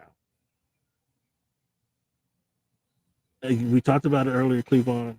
I sat on the couch I only watch college. The only reason I don't like college football in general, the only reason I watch college football is I want to see who's drafted, what players are draftable, what players do I think can make the NFL and have not just make the NFL, have some success in the NFL. That's kind of why I watch college football. I don't care about Oregon State. I don't care about Texas Tech. I don't care about Alabama. I don't care about LSU. I don't care about none of those schools. The only reason I will watch a football game, a college football game, Cleveland, is to see which one of these players can take the leap, play on Sundays, and have some and be contributors. That's the only reason I would watch college football. The only reason I would watch college football. But at the end of the season, now they got this college football tournament, this playoff system, and you got to watch the playoffs to see the best of the best, right? I saw Oklahoma or Ohio State play, and I think I text you a few different times, Cleveland. This guy, he don't got it. He ain't got. I was disappointed when they lost because they had a time. He had a chance to drive him down the field, and he couldn't get him down the field. I was surprised at that. For all the hubbub that he was getting coming into that game, he couldn't move them down the field and put them in position to win the game. I was like disappointed in that.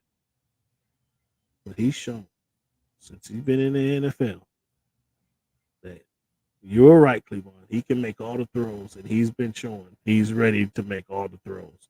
62% completion percentage. Cleveland, he has 14 touchdowns, 1 interception as a rookie in the NFL. That's unbelievable. Unbelievable. Where Jordan Love, Cleveland, has a 42% QBR. This guy's at 62%, 100% rating, 101.2 rating in the NFL as a quarterback, as a rookie in the NFL. That's freaking unbelievable. So I was wrong, Cleveland. I was wrong about Najee Harris. I was wrong about Jordan Love. I was wrong about CJ Stroud, Cleveland. Fans, you got it. I hope you guys save the tape because you won't hear me admit this stuff too often. And there's a situation that comes around where a player plays so great, so significant that I have to admit I was wrong. You see, I'm willing to do it. Cleveland, where were you wrong? Cam, first and foremost, I was wrong about the defensive end from the aforementioned The Ohio State University and Chase Young. I thought that he would be an absolute beast by this point. The Washington Commanders decided it's not even worth the experiment any longer. We're just going to move on and get picks, and good luck to you out there, on the West Coast. Completely wrong about his ability to dominate the game, from the defensive end position. He has not been that. I was completely wrong about Russell Wilson. I thought that the Seahawks made a mistake not letting Russ cook, and that he was a focal point of the offense and a major reason that they had success over the years. And so far in Denver, he's looked like. I can't let you do that. I got to defend Russell. He's Russell didn't have the receivers, man. Russell needed more receivers. Drunk journeyman boxer who's just waiting to get knocked out at any particular given time. So I watched him, lost a bunch of money last year, watched him come in his lime green James Bond suit with the bow tie on, like he was just gonna shut everybody up. And I don't think he's won 5 games since that game. Since he put on a lime green? I don't think he's won 5 games. And if so, it's only been 5 games.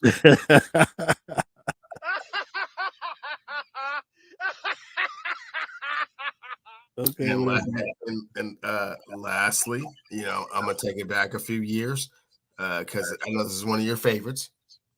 Actually, you know what? I'm gonna skip that. You know who else I was wrong about? Tua Tagovailoa. Oh, I thought he was going to be injury prone. Oh my goodness! All over himself. Last year he had a couple of those games with the concussion issues and a little bit of fragility with regards to some of the other, wrist and thigh and those other things. But right now he is on pace to be the NFL MVP. That's why I'm Now be serious and give us your real. Who is you going to end with for real? Give us your serious point right here. I don't think the other one. I mean, other than Tua was you know, as you like to bring up a lot of times, I was not high on Christian McCaffrey coming out of college. I thought he was a shell of what Reggie Bush could have been and was at SC. And so I thought if we see Reggie Bush go to the NFL and can't, be successful, I don't give a lot of confidence in the fact that Christian can go to the NFL and be successful. And he has proved me incredibly wrong. But he still suffered some injury issues at Carolina and with the 49ers. So you weren't entirely wrong in that scenario. But CJ Stroud fans is a reason that his success just spawned this episode or this segment that I had to admit kind of where I was wrong. So fans, as we do each and every week, we make our picks, and let's look at our picks from this past week.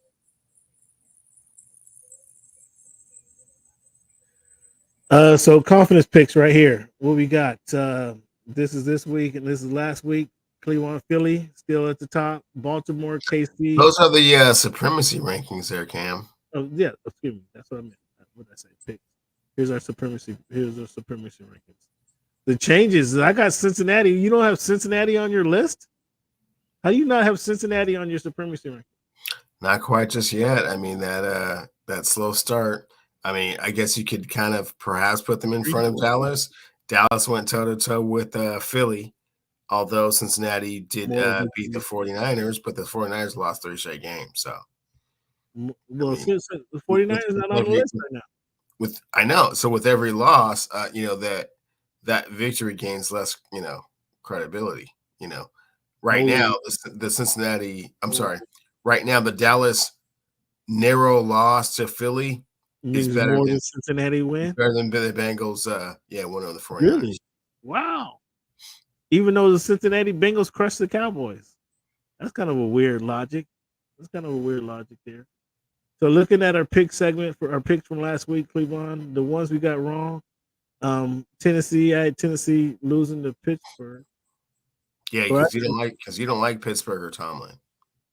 I mean, I had Tennessee winning the game. No, I know. I know. I had you don't like Pittsburgh or Tomlin. I had Miami going to Germany, standing up and winning that game, and explain why they lost that game. The Rams. I thought the Rams would get Green Bay. What's his name? Jordan Love actually stepped up and played a decent game to win that game against the Rams. Atlanta, we talked about how atrocious they were. New England, didn't expect Howe to put on the show that he did against Bill Belichick and New England and Patriots. Philly, as you see, I expected that win, and then I expected the win for the Chargers over the Jets. Why do you take the Jets over the Chargers? They can't score. Going across the country, I thought that they had solved the Zach Wilson conundrum, and they haven't. So this game should dispel that theory, right? That going across the country, playing at going West Coast. No, not really, because you go up to that Seattle game, and it certainly rang true there, didn't it?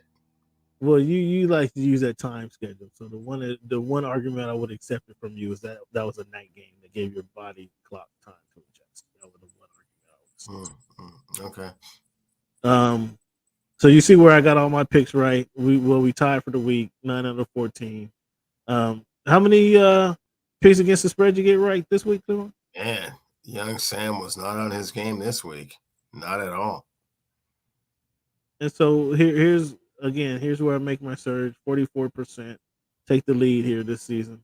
And then overall picks there, 63%. We're not far away. That's you're trackable. You're trackable right now. Mm-hmm. Here's our confidence picks right now. Had more confidence in Cincinnati getting the W, the Philly getting the W. I had the Rams in there. The last week was tricky, man, because there was no gimmies. And the Rams coughed it up for me. The Browns and the Saints gave me a W. You got all of them correct somehow. Somehow we got all. Somehow you sound all surprised and mystified, Cam. I mean, that's kind of what I do. I don't know about that. Somehow, fans, the games of the week. Here are my games of the week coming up this weekend. The Browns and the Ravens, divisional game. Cleveland mentioned the Browns have a chance to overtake the Ravens, or they potentially have a chance to overtake the Ravens. But here's Myles Garrett. Can you step up and be the defensive player of the year? The Niners over the Jaguars. The Niners had a bye. They've lost 3 straight games. The Jaguars had a bye, and they're playing the Niners. Like, this is going to be the Jaguars. I think they're what? They lost 2 games, if I remember correctly. 6 and 2. So the Jaguars is trying to prove that last year playoff game wasn't a fluke. Yeah, that's going to be a good one. The Lions and Chargers. Like, the Lions are in a better position than the Chargers. However, these are 2 teams that kind of the football world still don't have any confidence in. The Chargers because they keep charging, and the Lions because of who they've been historically. So Cam, just to educate the fans, what does charging mean?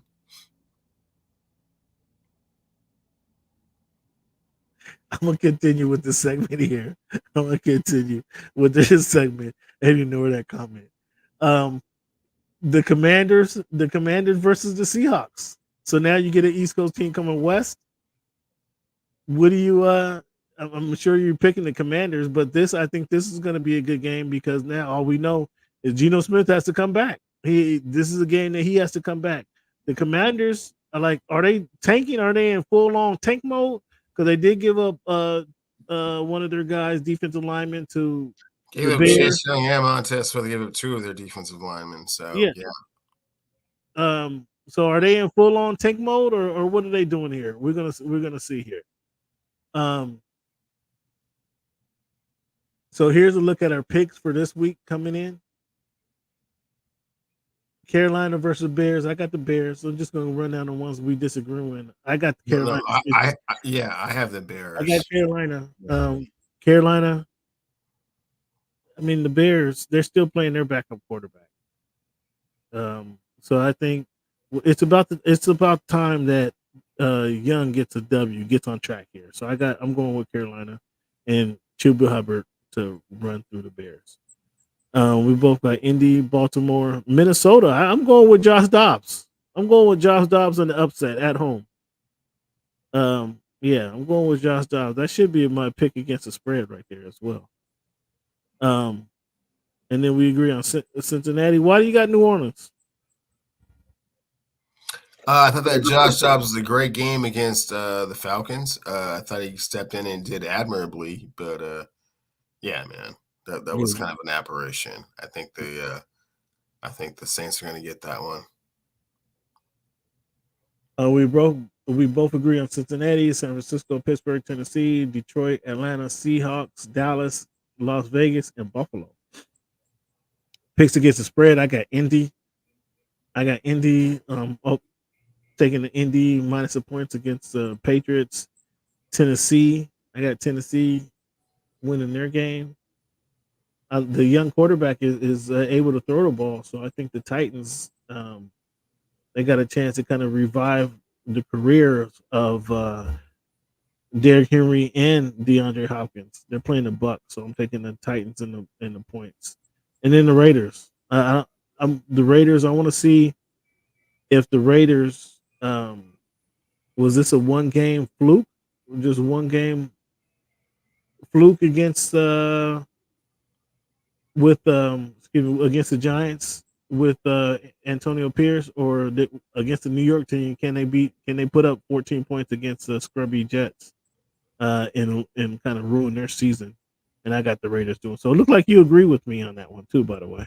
I see you put the Raiders as well. You want to explain your picks? Yeah, for sure. Again, with regards to the Bears game, I just have no confidence in Bryce Young and the Carolina Panthers and anything that they're doing. No, I meant your picks against the spread. Excuse me.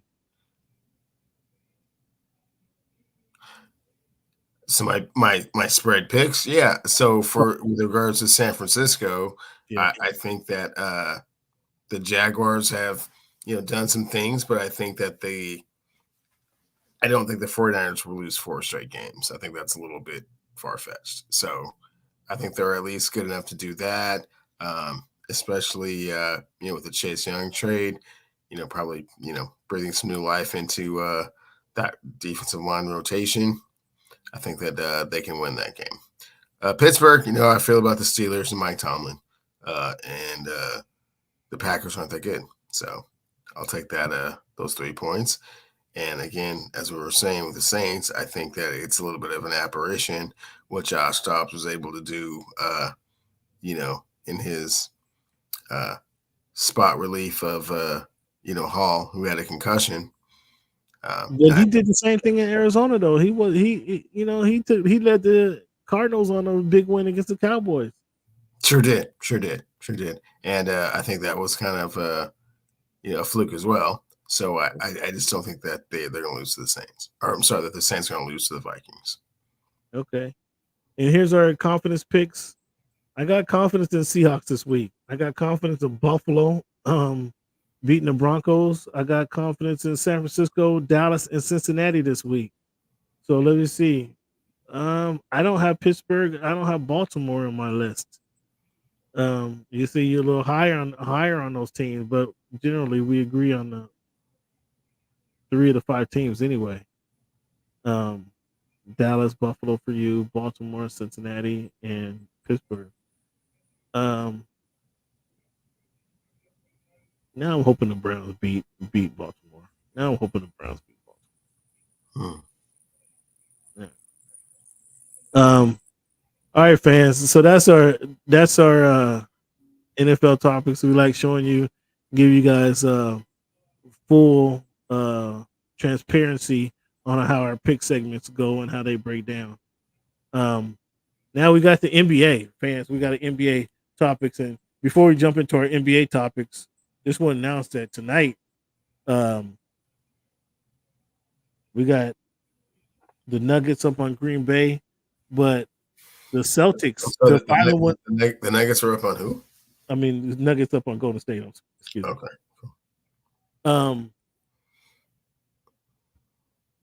We had the Celtics, the 5-1 Celtics playing the 5-1 Philly tonight. Cleveland, did you see the score of that game? Not so far. What was the score, Cam?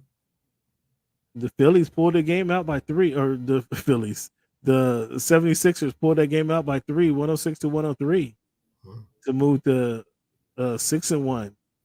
Kind of lead the Eastern Conference right now. Is that sustainable? No confidence in Tyrone Maxey, the league's reigning MVP, Joel Embiid, Tobias Harris, Nick Batum, Robert Covington. No confidence in that squad. Marcus Morris, no confidence in that group. Not having the best record in the Eastern Conference when the season's over now. Okay, even though they just smacked around the team with the best record in the Eastern Conference. Right. Yeah. So Cleveland, this week you were all smiles and grins last week when it was announced that James Harden was finally gifted his Clippers uniform.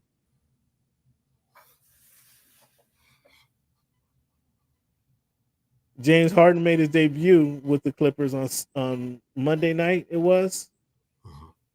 They lost to the Knicks. His second game with the Clippers, they lost to the Nets. So right now the Clippers are 0-2 with James Harden on the squad. But I'm not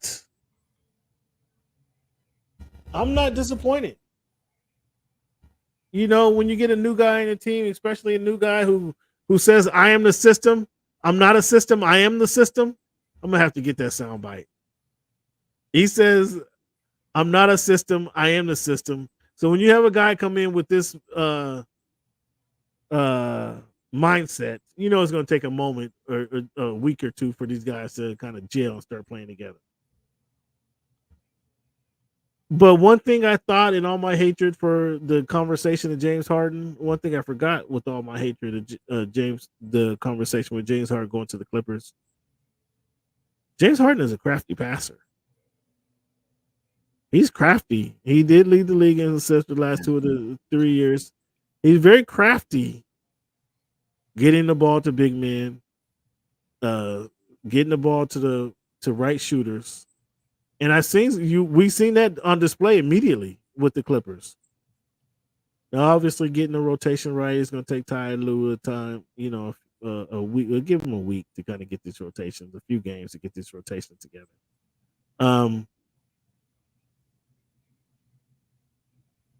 But the chemistry issues, I mean, Russell was hitting a 3-pointer. Russell was driving to the hoop. Russell was getting rebounds. Russell's doing his thing. So you got 4.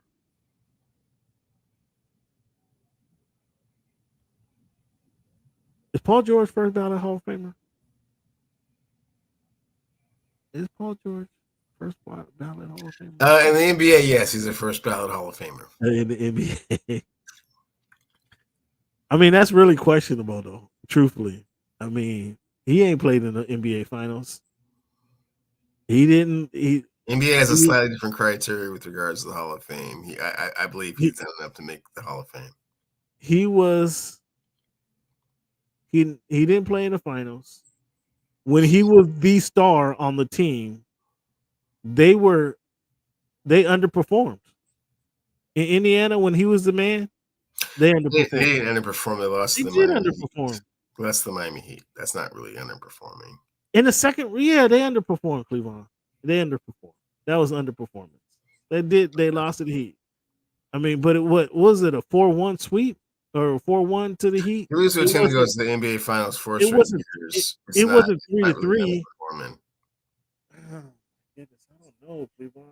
They were supposed to put up They were supposed to beat the Miami Heat. They were supposed to put up some resistance. Nah, they weren't supposed to beat the Miami Heat. They took them as far as they can go. They went 7 games, at least once, maybe twice. No, not maybe once. I can't.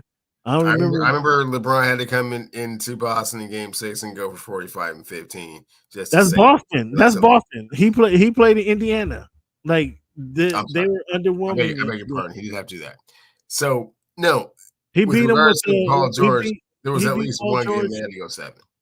At least one search had to go 7. What year was that? Where if seconds on the clock, I think this was a 3-1 series.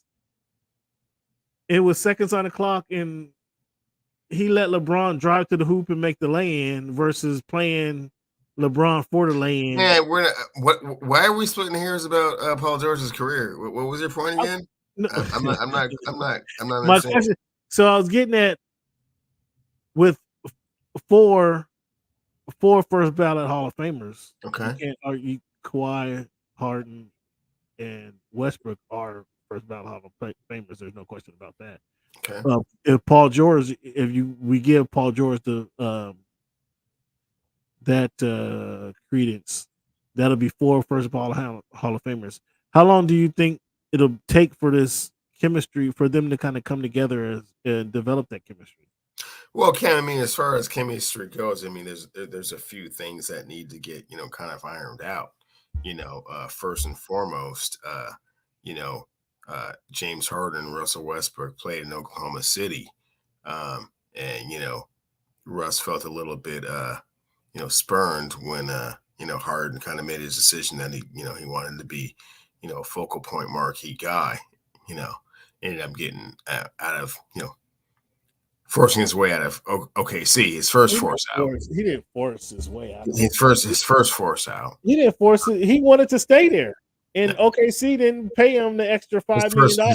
His first force out when he left OKC. And then secondly, once he went to Stripperville, also known as Houston, Texas, took over the Rockets, getting MVPs and whatnot, being the guy.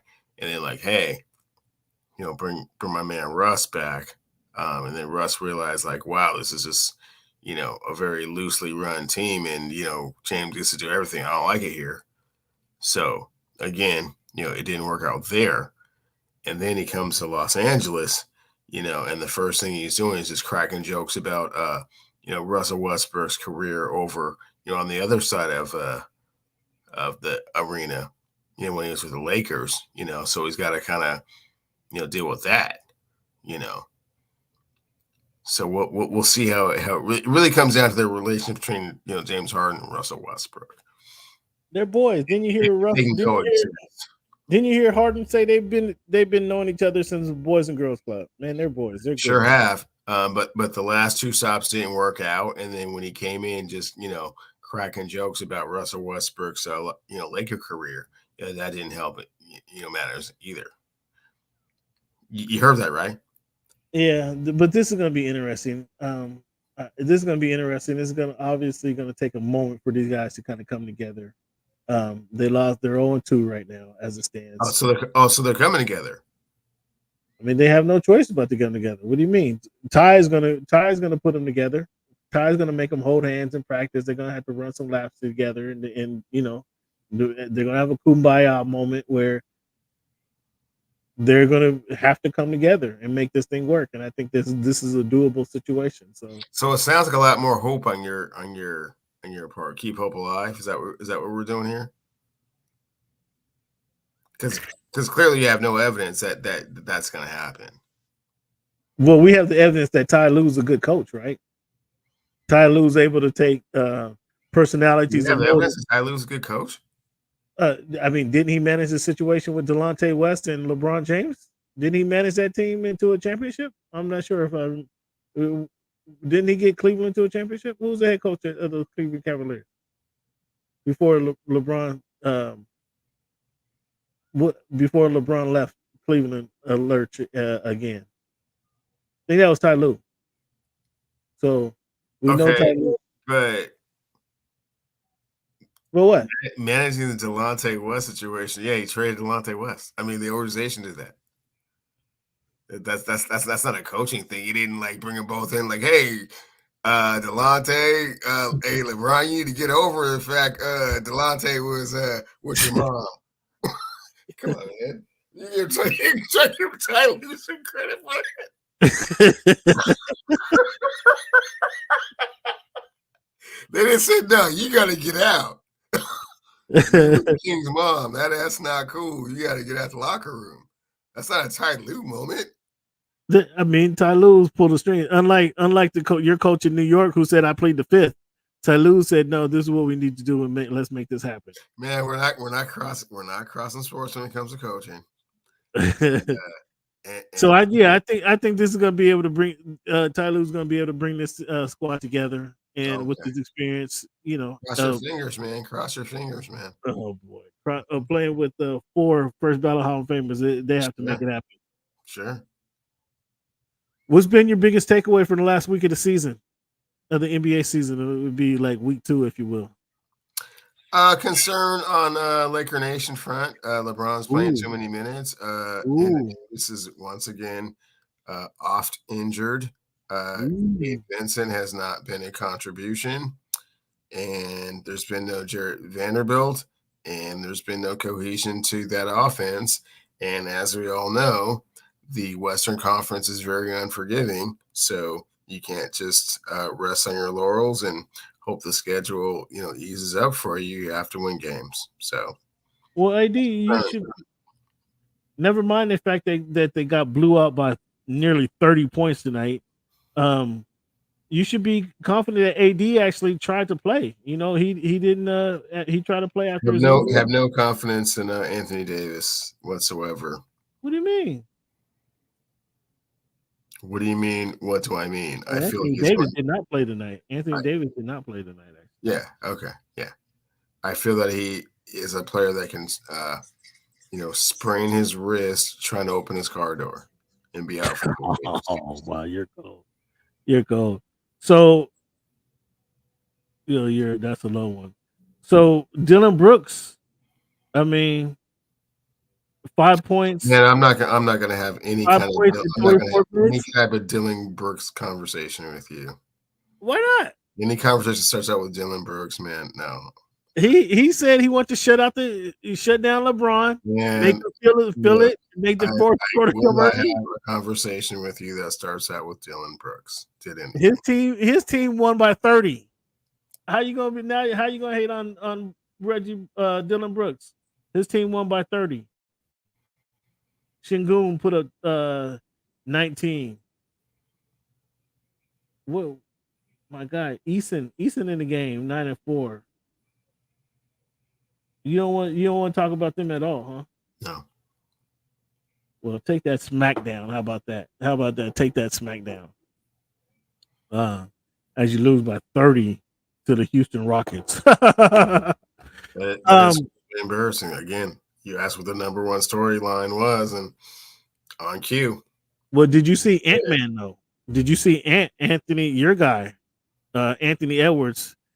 We need to do something to free Anthony Edwards.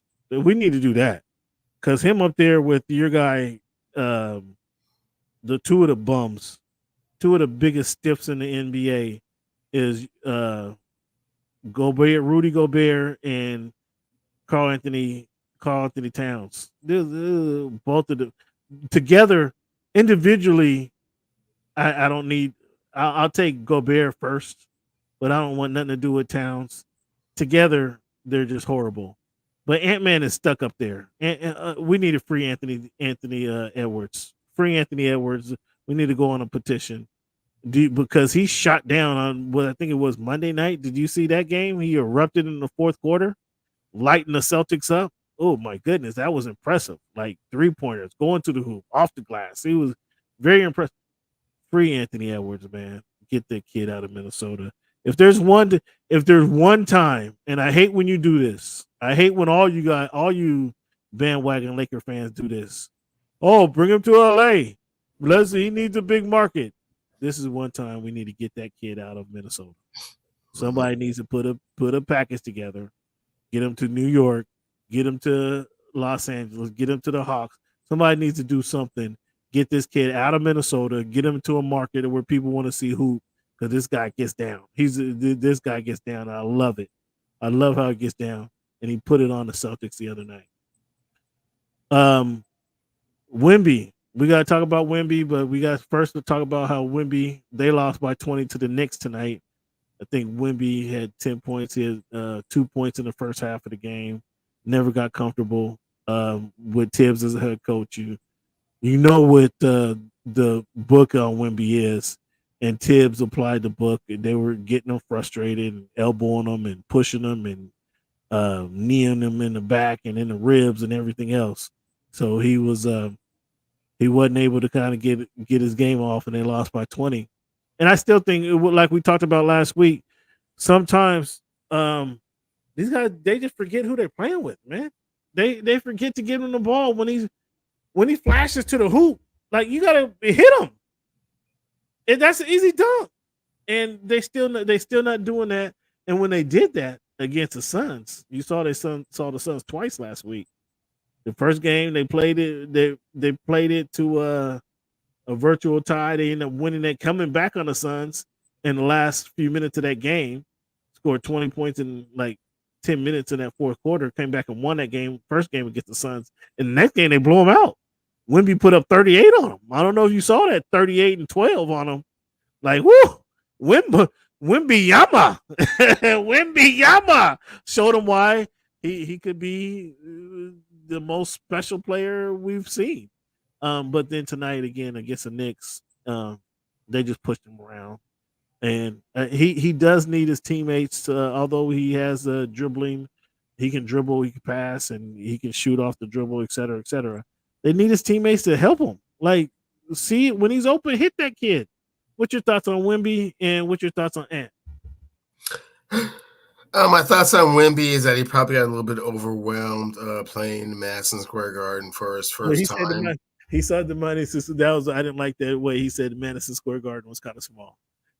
that meant the New York fans was going to come be on him from jump, and then that doesn't do already behind the 8 ball, right? That doesn't do you no good. Yeah, it doesn't help. And then And so then, like you said, Tibbs knew that, the formula so far, 10 games in the season, is be physical with him. And, the New York Knicks, if they can't do anything else, they can be physical with you because there's not a lot of basketball skill over there with the Knicks. So, that's kind of their calling card. So, yeah, I mean, it's unfortunate they only get to see him once a year. So, it's kind of early. So, won't get to see him until next year. He'll be much improved, and he'll remember what happened this last time he was there, and he'll hear all the stories and be sure to put on a show when it's time to come back to New York. With regards to Ant, hey, man, like we said 2 years ago, when he got into the playoffs, he's a problem. He's a handful, and his international experience over the summer has certainly helped. So we'll see where they go from there. Yeah, I would like to see him in a bigger market on a team that has more of an opportunity to have success. But, that's just, it's Free Ant, on the horizon, but we're not there yet. Free Anthony Edwards, man. Free Anthony Edwards.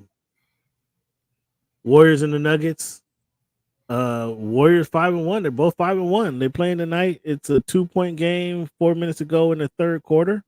The Nuggets are up by 2. They're playing also without Jamal Murray, who's out. Murray's out for the next month. So Jokic is left alone to do his thing. And Jokic here crying to the rest, which you don't see a whole lot of.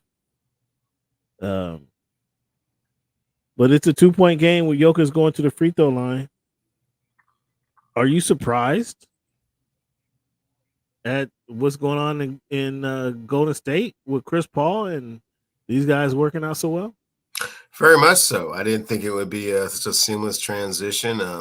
They're still kind of small, but at the same time, if Chris Paul is going to be running that second unit to perfection, so be it. Nice addition. Yeah, man, and kind of, I truly didn't believe that he was going to start the team with them.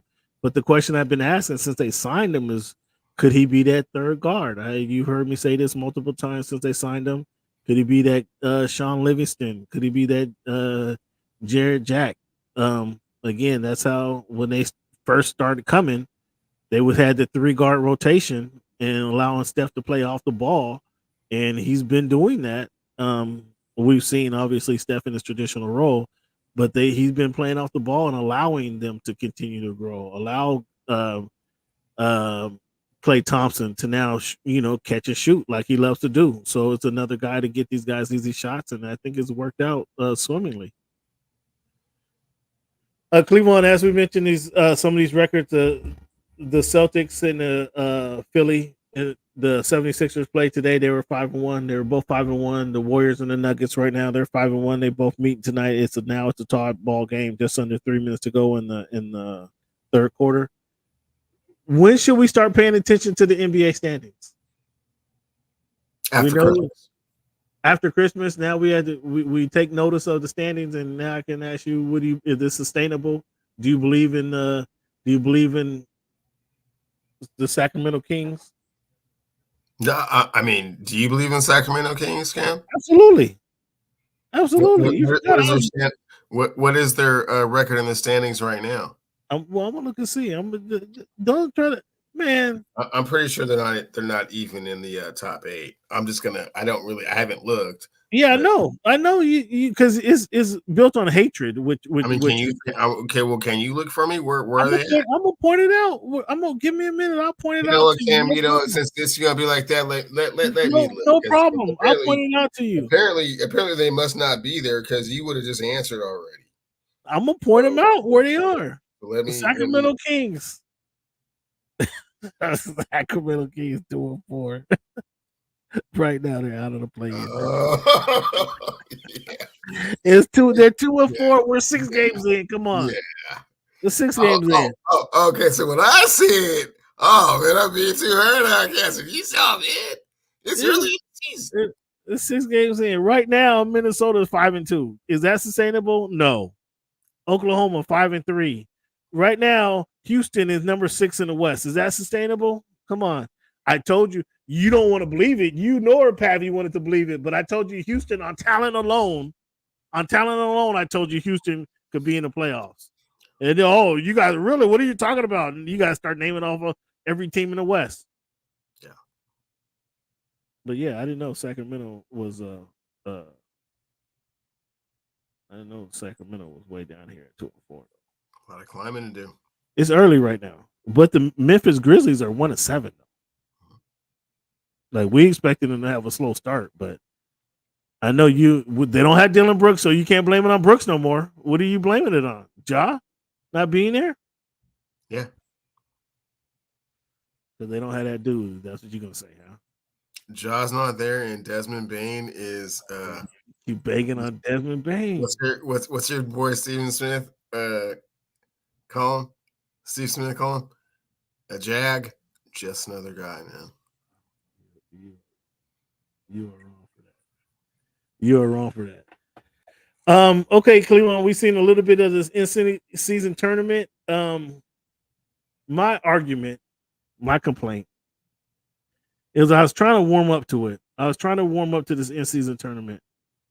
The in-season tournament needs to be all month of November. It doesn't need to be some games or tournament games. Some games aren't. It needs to be the whole month. Everybody playing tournament games all month long. And then that's your standings.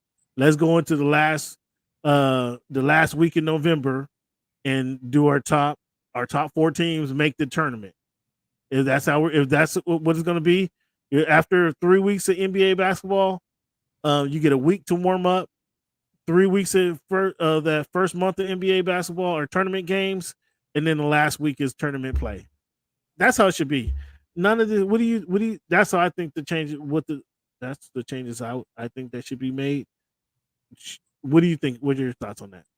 Well, I mean, with the evolution of the tournament, I mean that certainly can be a thing. Kind of, in the future. But let's get our feet wet and see, kind of experiment with it a little bit. I'm okay with that.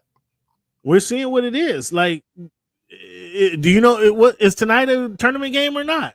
No, it's not a tournament game. Tournament games are only Tuesday and Friday. I thought when it was gonna on Tuesday and Friday was gonna be all NBA, all. Hey man, I like the new courts. I like the excitement. I like the intensity of the games. At least the first game was cool. You like the new courts? The new courts don't move me at all.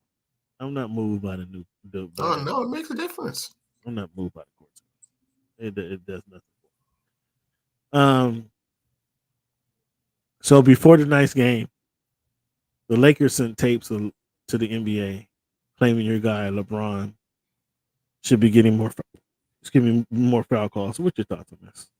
I mean, that one game he was getting hacked to hell. So that one game, you just have to turn it over to the league and be like, hey man, these egregious errors. Why were you missing these things? Now we're blaming the refs for the Lakers getting smacked around. Yeah, when the fouls aren't called, for sure. Come on, cut it out. So this year the All-Star game is in Indianapolis, Indiana, for whatever reason. But in 2025, it's going to be back in the Bay Area. And Adam Silver said we may see the NBA versus the world in that game. Now that's going to cause some issues. The NBA versus the world. I think it's a good philosophy. I think it's a good. I think that's a good thing that we're going to see the NBA against the world in the All-Star game. I think that's pretty cool.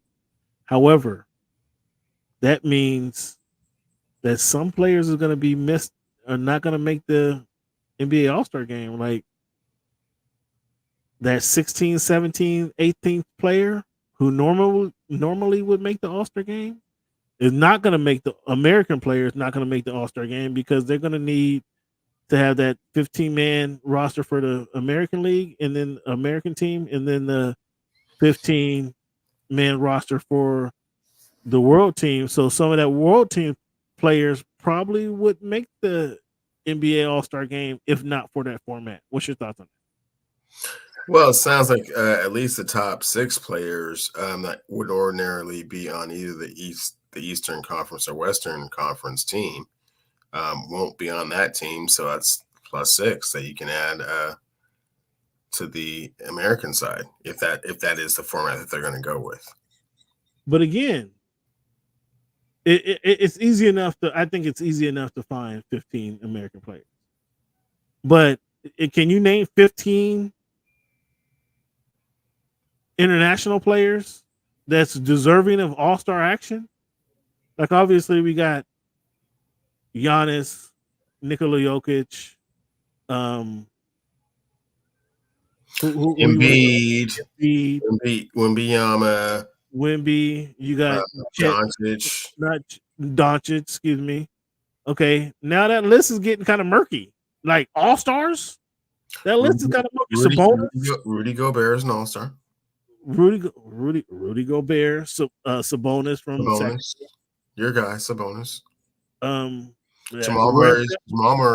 Jamal Murray. Okay, interesting. So you're gonna say Shai Gilgeous-Alexander then? Shai Gilgeous-Alexander. So we're at 9. Who else is there? Who else played in Dylan Brooks? Is he an All-Star? Is he in your top? He played in Canada. Who else played in Canada with Shai? Redick. Huh? Andrew Wiggins. So that's 10. Andrew Wiggins. Are you gonna say Redick from New York Knicks? Or was it Redick or RJ Barrett? RJ Barrett. One of those New York. RJ Barrett is Canadian. So now we're 11. But would RJ Barrett make an All-Star team? This is what I'm saying. Would RJ Barrett would be a little bit of a stretch to make an All-Star team. That's what I'm saying. Now he would make that world team, but if it was taking the top 30 players, he would not. Kristaps Porzingis, perhaps. Porzingis. There's another one. But you see what I'm saying? It gets kind of murky. Siakam, Pascal. Okay. Again, you're at 12 legitimate, pushing RJ Barrett out, but you're at 12 legitimate international players. Like everybody we mentioned would be an All-Star, has been an All-Star, but that's going to get kind of tricky. And then that opens it up for on the American team. Some of those players you said talking about those top 6 players would just be All-Star top first, without question, All-Star players. That opens it up for other players. Like, what's your thoughts on that? It just gives everybody a chance. You're good with it? Adam Silver's kind of throwing things out. They're still throwing darts. Nah, that's one thing he doesn't do. He wouldn't mention it in the media if it wasn't something like they've already. It's 2025. I mean, they're thinking about it. We'll see how 2024 goes. I mean, let's not go 2 years ahead. See what's going to happen. But if so, then it opens up legitimately 6 other spots on the American side, right? 16, right? Again, that just wouldn't be ordinarily. They wouldn't be All-Stars, and that's kind of the point I'm making. Some of those players would not be All-Stars if not for this particular format. That's kind of the point I'm making. But I got you. I got your feedback. Yeah, let's not look too far ahead.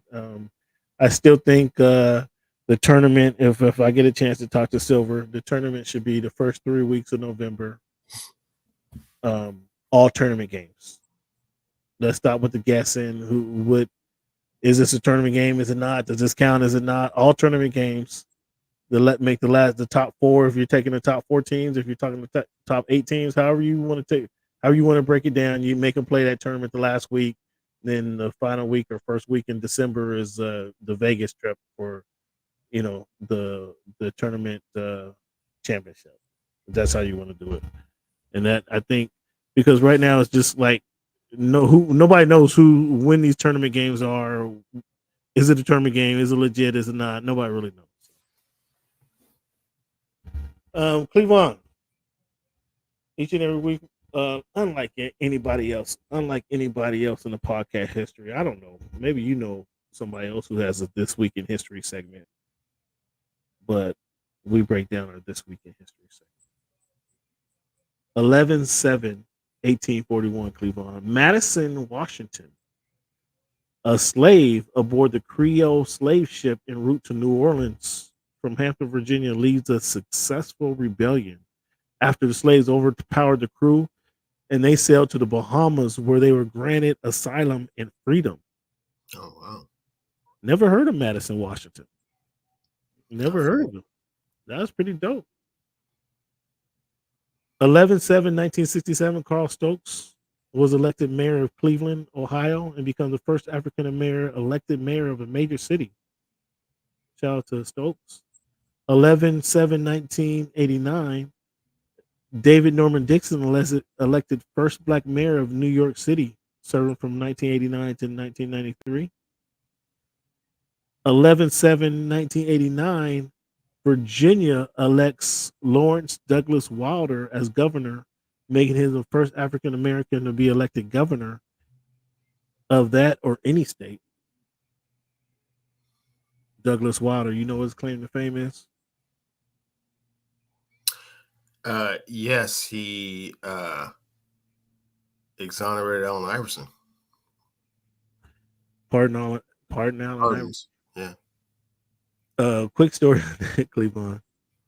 I moved from Georgia and I moved from Georgia to Virginia in 1991. Moved from Georgia to Hampton, Virginia. Hampton, Virginia, that area is pretty cool, actually.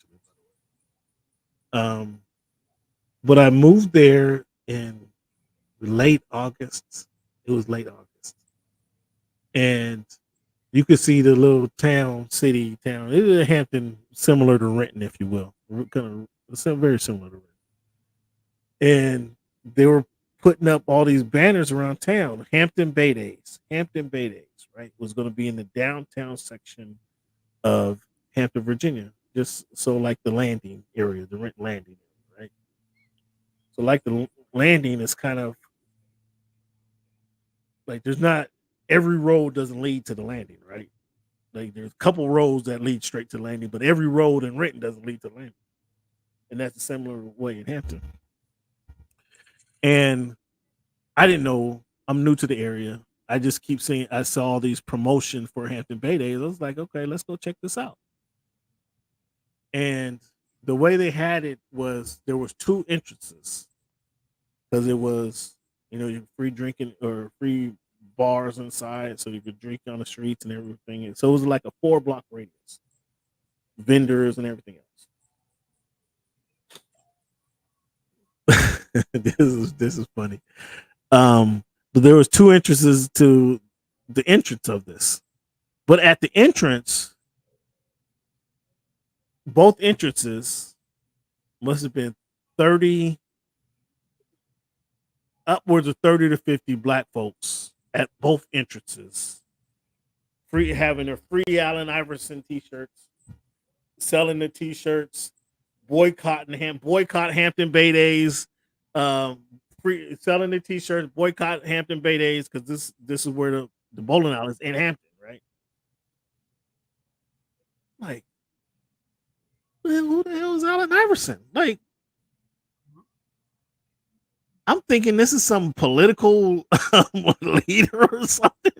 Like, who the hell? Again, I just moved to Virginia. I'm there less than a week. And it was like, I'm like, who the hell is this Allen Iverson dude? Like, who is this, right? So a couple more days go by and I saw on the news they're talking about Allen Iverson. So I'm racing to the TV to see who the hell this kid is. I didn't know who the hell this person is. I didn't know it was a high school basketball player.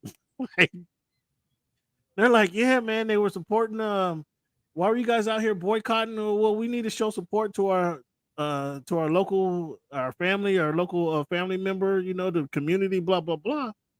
I'm like, man, Hampton came out for Iverson. Like, they came out. Literally, there was no black folks inside Hampton Bay Days. I'll put it like that, because they had boycotted it and was selling shirts, and I didn't know who it was until I found out he was a basketball player. Now I wanted to see like what the hoopla was. Now I just want to see, okay, he's a basketball player that got railroaded, said he was in a brawl, wasn't a brawl, blah, blah, blah. Then I get to hear the whole story. I later heard the whole story, but I had no idea who that was, who Allen Iverson was. What was your first time you heard of Iverson? I remember a story on NBC Nightly News about the bowling alley, incident, the fight, and how he was like wrongfully accused, and he could have been this, it could have been that. And then shortly thereafter, after he got pardoned, he, had a stretch of schools, and it was Georgetown. And the thing that I remember most about Allen Iverson, especially that freshman year, is that he was just so like wild, like just literally like someone that has been let out of incarceration, and like it didn't fit with John Thompson and his scheme and his structure that I was just like, I remember like being like appalled that he would let somebody just kind of come in and like, this is not a Georgetown player. This is not what he's about. Like, why? Yeah. And then years later, you hear John Thompson's explanation, and it's it's very simple, and it's so humane and such a father figure that John Thompson had always been to all of his players, and it was just simply that he had been locked up for so long. I just wanted to give him the freedom to do what he wanted to do, to kind of see what he could become, and just kind of test all the boundaries, which is something he never did for anybody else. Yeah, So it was pretty. Goes to show you just how special and just how dedicated that he was to Allen Iverson, and how strongly he felt about the situation. Is what I remember mostly about him. Yeah, it was. It was. I mean, so many stories that can go different ways. His mom went to, a lot of schools didn't want to touch him. His mom reached out to John Thompson, and then please take my son. And she's like, and he's like, okay, I'll take your son. Yeah, it went from there. So it was. I mean, it was cool. Glad everything worked out. But that was my first. Like, I remember thinking, like, going home after I saw that, and I never went to the Bay Days because everybody was boycotting it. everybody was boycotting it. But I was like, who the hell is Allen Iverson? I swore I thought it was some political leader or something. But they City of Hampton came out. But yeah, that was Wilder's pot, and then after Wilder pardoned him, oh man, there was a lot of people did not like him for that. 11/9/1964, Roger, I think I'm pronouncing this right, Arlene, a young, born in Clifton Forge, Virginia. She had the distinction of becoming the first African American woman to receive her doctorate degree in zoology. 11/9/1964, African American inventor Granville T. Woods patented the electric railway. 11/10/1967, Charlie Sifford won the Long Beach Open, becoming the first African American to win a professional golf tournament. 11/10/1991, Martina Navratilova ties Chris Everett with 157 pro tennis tournament wins. Who was better, Martina or Chris Everett, being the fake tennis player you claim to be?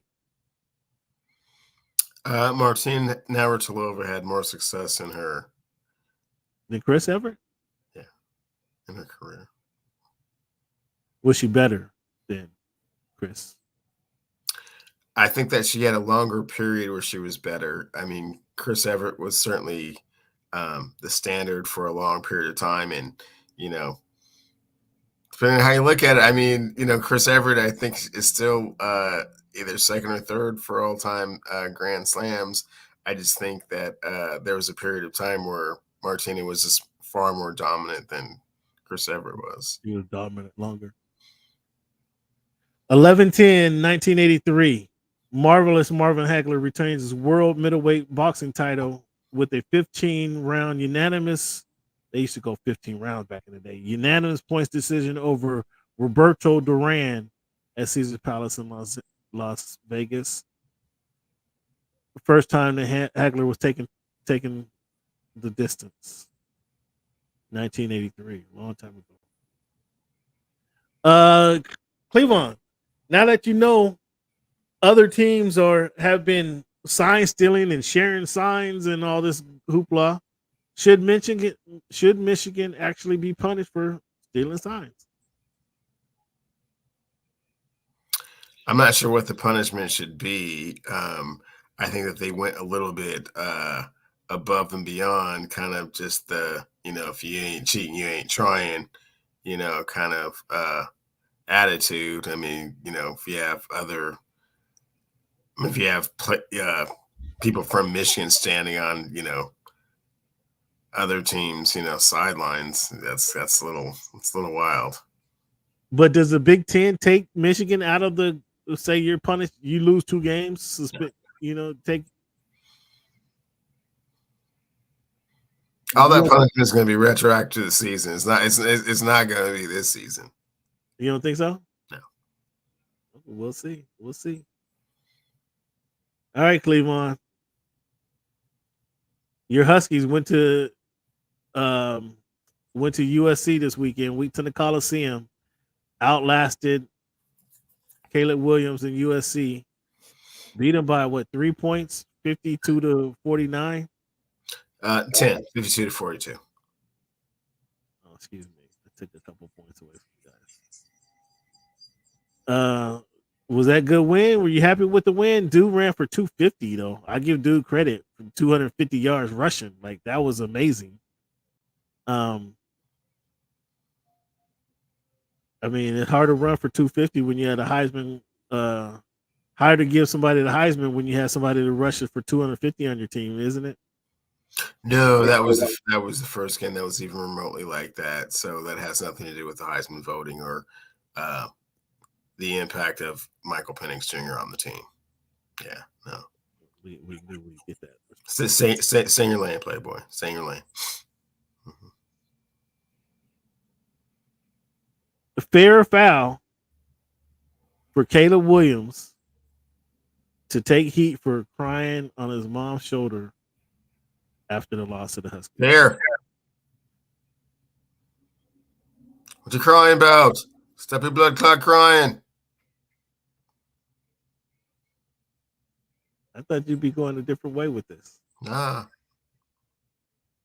I thought you would be going, oh, it's football, it's competition, young man out there competing. Nope. Stop all your crying and whining. Heisman Trophy winner, making $5 million a year. Stop all your crying. I didn't understand. I understand to be emotional. I understand being hot about the loss. But dude was out there. He was balling in his mom's shoulder. Like, what are you crying about? Like, as you mentioned, you making $5 million a year. You already won the Heisman. Like, number one, first question I asked, like, did you give it your all? Did you play your hardest out there? That was the very first question I'd ask. Like, if the answer is yes, there's no reason to be crying. Secondly, take that to the locker room. Hey man, look, I can't defend these kids these days. I know what their motivation and what their mindset is. So hey man, I feel about it. Can't be crying. I blame some of the teammates, man. Crying, it's an emotional game. You cry when you win, you cry when you lose. I get it, but take that shit to the locker room. Blame the teammates. Huh? Why are you blaming the teammates? One of those guys should have grabbed his ass and drug him up to the tunnel in the locker room. He's Heisman Trophy winner. He's the face of the university. So what? Dog, we can't be out here. That means that no one else has that authority to do that. Man. If I was on the team, we can't have this, bro. We can't have you crying in front of national TV, in front of the 50,000 people that's in the stands. Like, dog, you ran. It wasn't crying. It wasn't that you crying on your way off the field. You ran and jumped into your mom's arms and start crying. Like, come on, dog. I don't know. Who's the Heisman Trophy leader? Who's leading in the Heisman Trophy race right now? Michael Penix Jr. Oh man, you're not coming off of this. Is there any competition for the Heisman Trophy? I mean, Caleb. Oh, stop it. You can put together some more victories.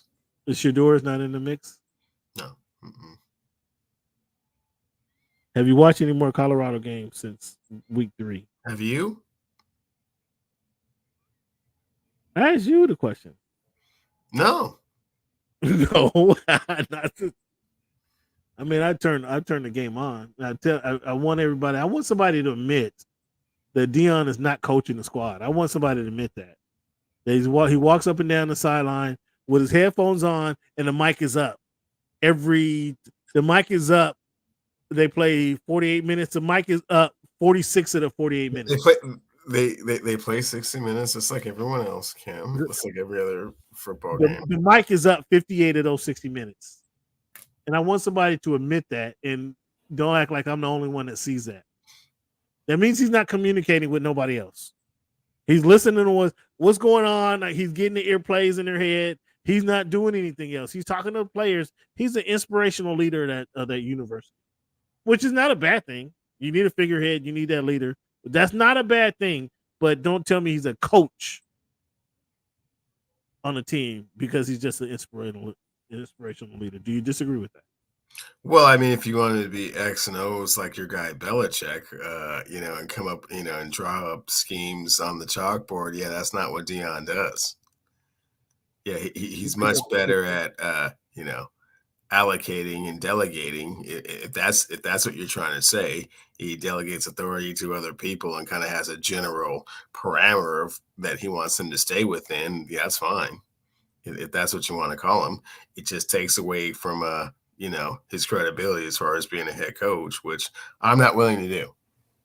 But you're all about it, No, I see it every week, and then hopefully somebody's gonna recognize that. That's all. The CFB prediction: Georgia number 1, Michigan number 2, Alabama's not number 3, Florida State's number 4. See how you do that? You just automatically default to Alabama. That's not right. Yeah, they're not number 3. I don't even know why they're not. They're not even in the top 10. They're 8. Number 8. They're number 8. They're number 8. And as soon as you get to like 3 or 4, you already just want to start saying Alabama. It's not right. Not really. Not really. I don't know why that's in there. I don't, because you're just so used to saying Alabama. It has to be in there, right? Shame on me, fans. Shame on me. Shame on me. Ohio State. Who we got? Ohio State, Michigan. Shame on me, fans, for even having that there. Florida State is number 4.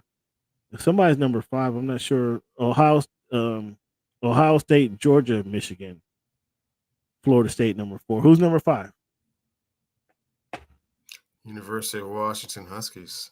Do they crack the top 4? Or are they comfortable? They should get a playoff invite. They get an invite to the playoffs. No, they do not. It's just the top 4 they get in. Do they crack No, I thought the tournament got expanded. No, only the top 4. Ooh, so Washington State, they better not lose to Washington State then, huh? They better not lose to those Cougars, huh? Yeah, that's not a concern. Don't worry about that one. We have some other tough games coming up before that. We got Utah. Can you guys get through Utah? Utah's a tough game. Oregon State's a tough game. I mean,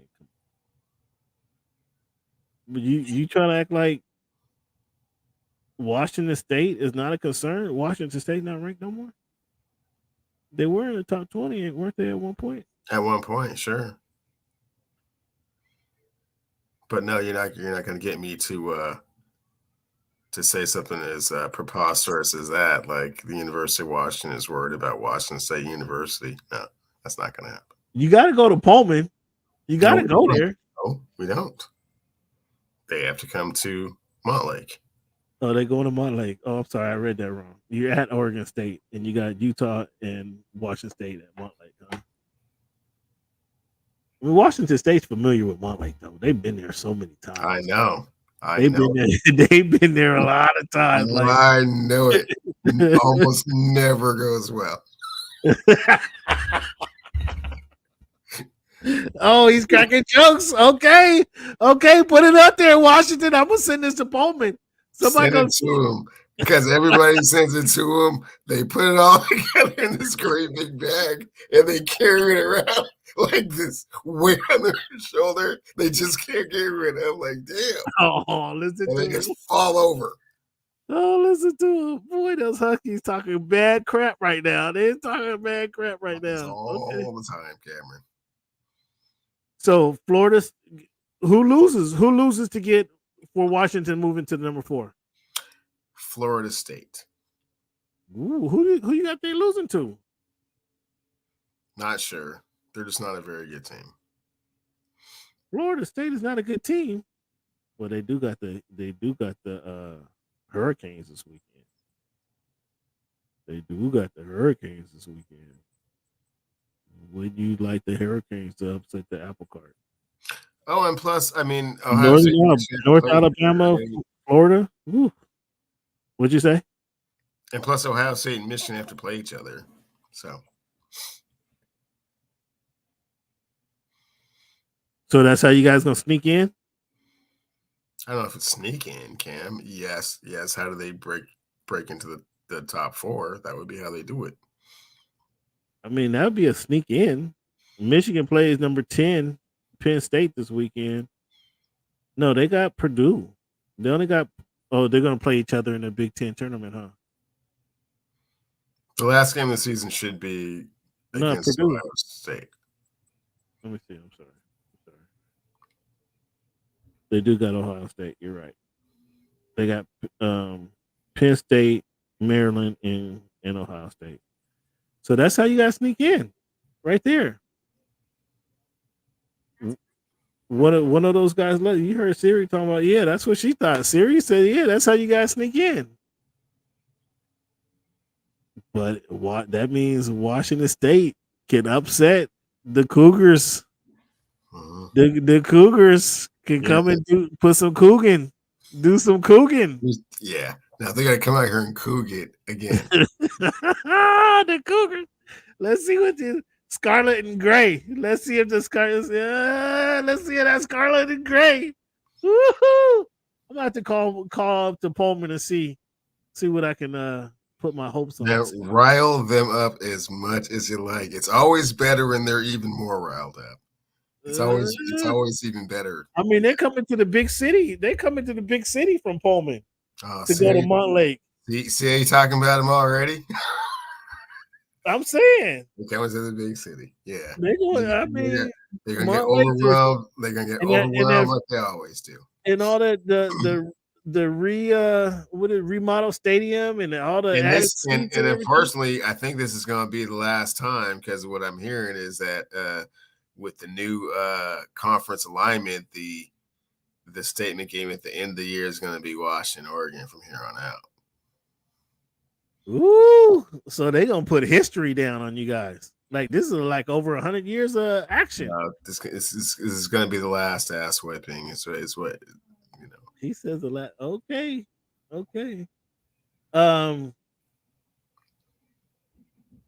That's it, man. That's it. We got in a couple weeks, we got David Benavidez, Boo Boo Andrade. You excited for that? Not at all, Cam. I mean, you better warm up. You better get warmed up to it, man. They're actually having a fight. I put a message out to any boxing fans in Seattle, Washington. They're actually having an event where you can go tour. Yeah, nobody responded. Ain't no boxing fans in Seattle. They're having the boxers are putting on their pre-fight warm-up session up in Seattle. The Benavidez, the Benavidez is living Renton, right? David and his brother. I did not know that. Yeah, they live in Renton. So they're having a fight thing tomorrow at in Auburn. It is David Benavidez and Jose Benavidez to hold a media workout ahead of upcoming matches in not Auburn, Federal Way it is. Fans, again, want to thank you guys for tuning in. Thank Cleavon for making the show. So give yourself a round of applause. Give Cleavon a round of applause for showing up tonight. And fans, each and every week, man, we guys again we do something different than most shows. We have our number game that we start the show off with. We give you an educational session with This Week in History, learning stuff that I didn't know. Madison Washington is Cleavon. I got to put some respect on her name. So we give you This Week in History, and then unlike any other show, we end our show with a quote. The quote I'm in the show with tonight is: many of life's failures are people who did not realize how close they were to success when they gave up. Cleavon, one more time for the people in the back. Many of life's failures are from people who did not realize how close they were to success when they gave up. That's Thomas A. Edison, Cleavon. So keep at it. Don't give up on your dreams. Don't give up on your passions. Keep at it. Keep working until it happens for you. If you give up, then it's never happened for you. So keep working on what you're working on to make something happen. We thank you again for tuning in to the Voice of the Fans podcast. And then my final word from you guys is thank you for making our voice your choice. Have a good one, fans.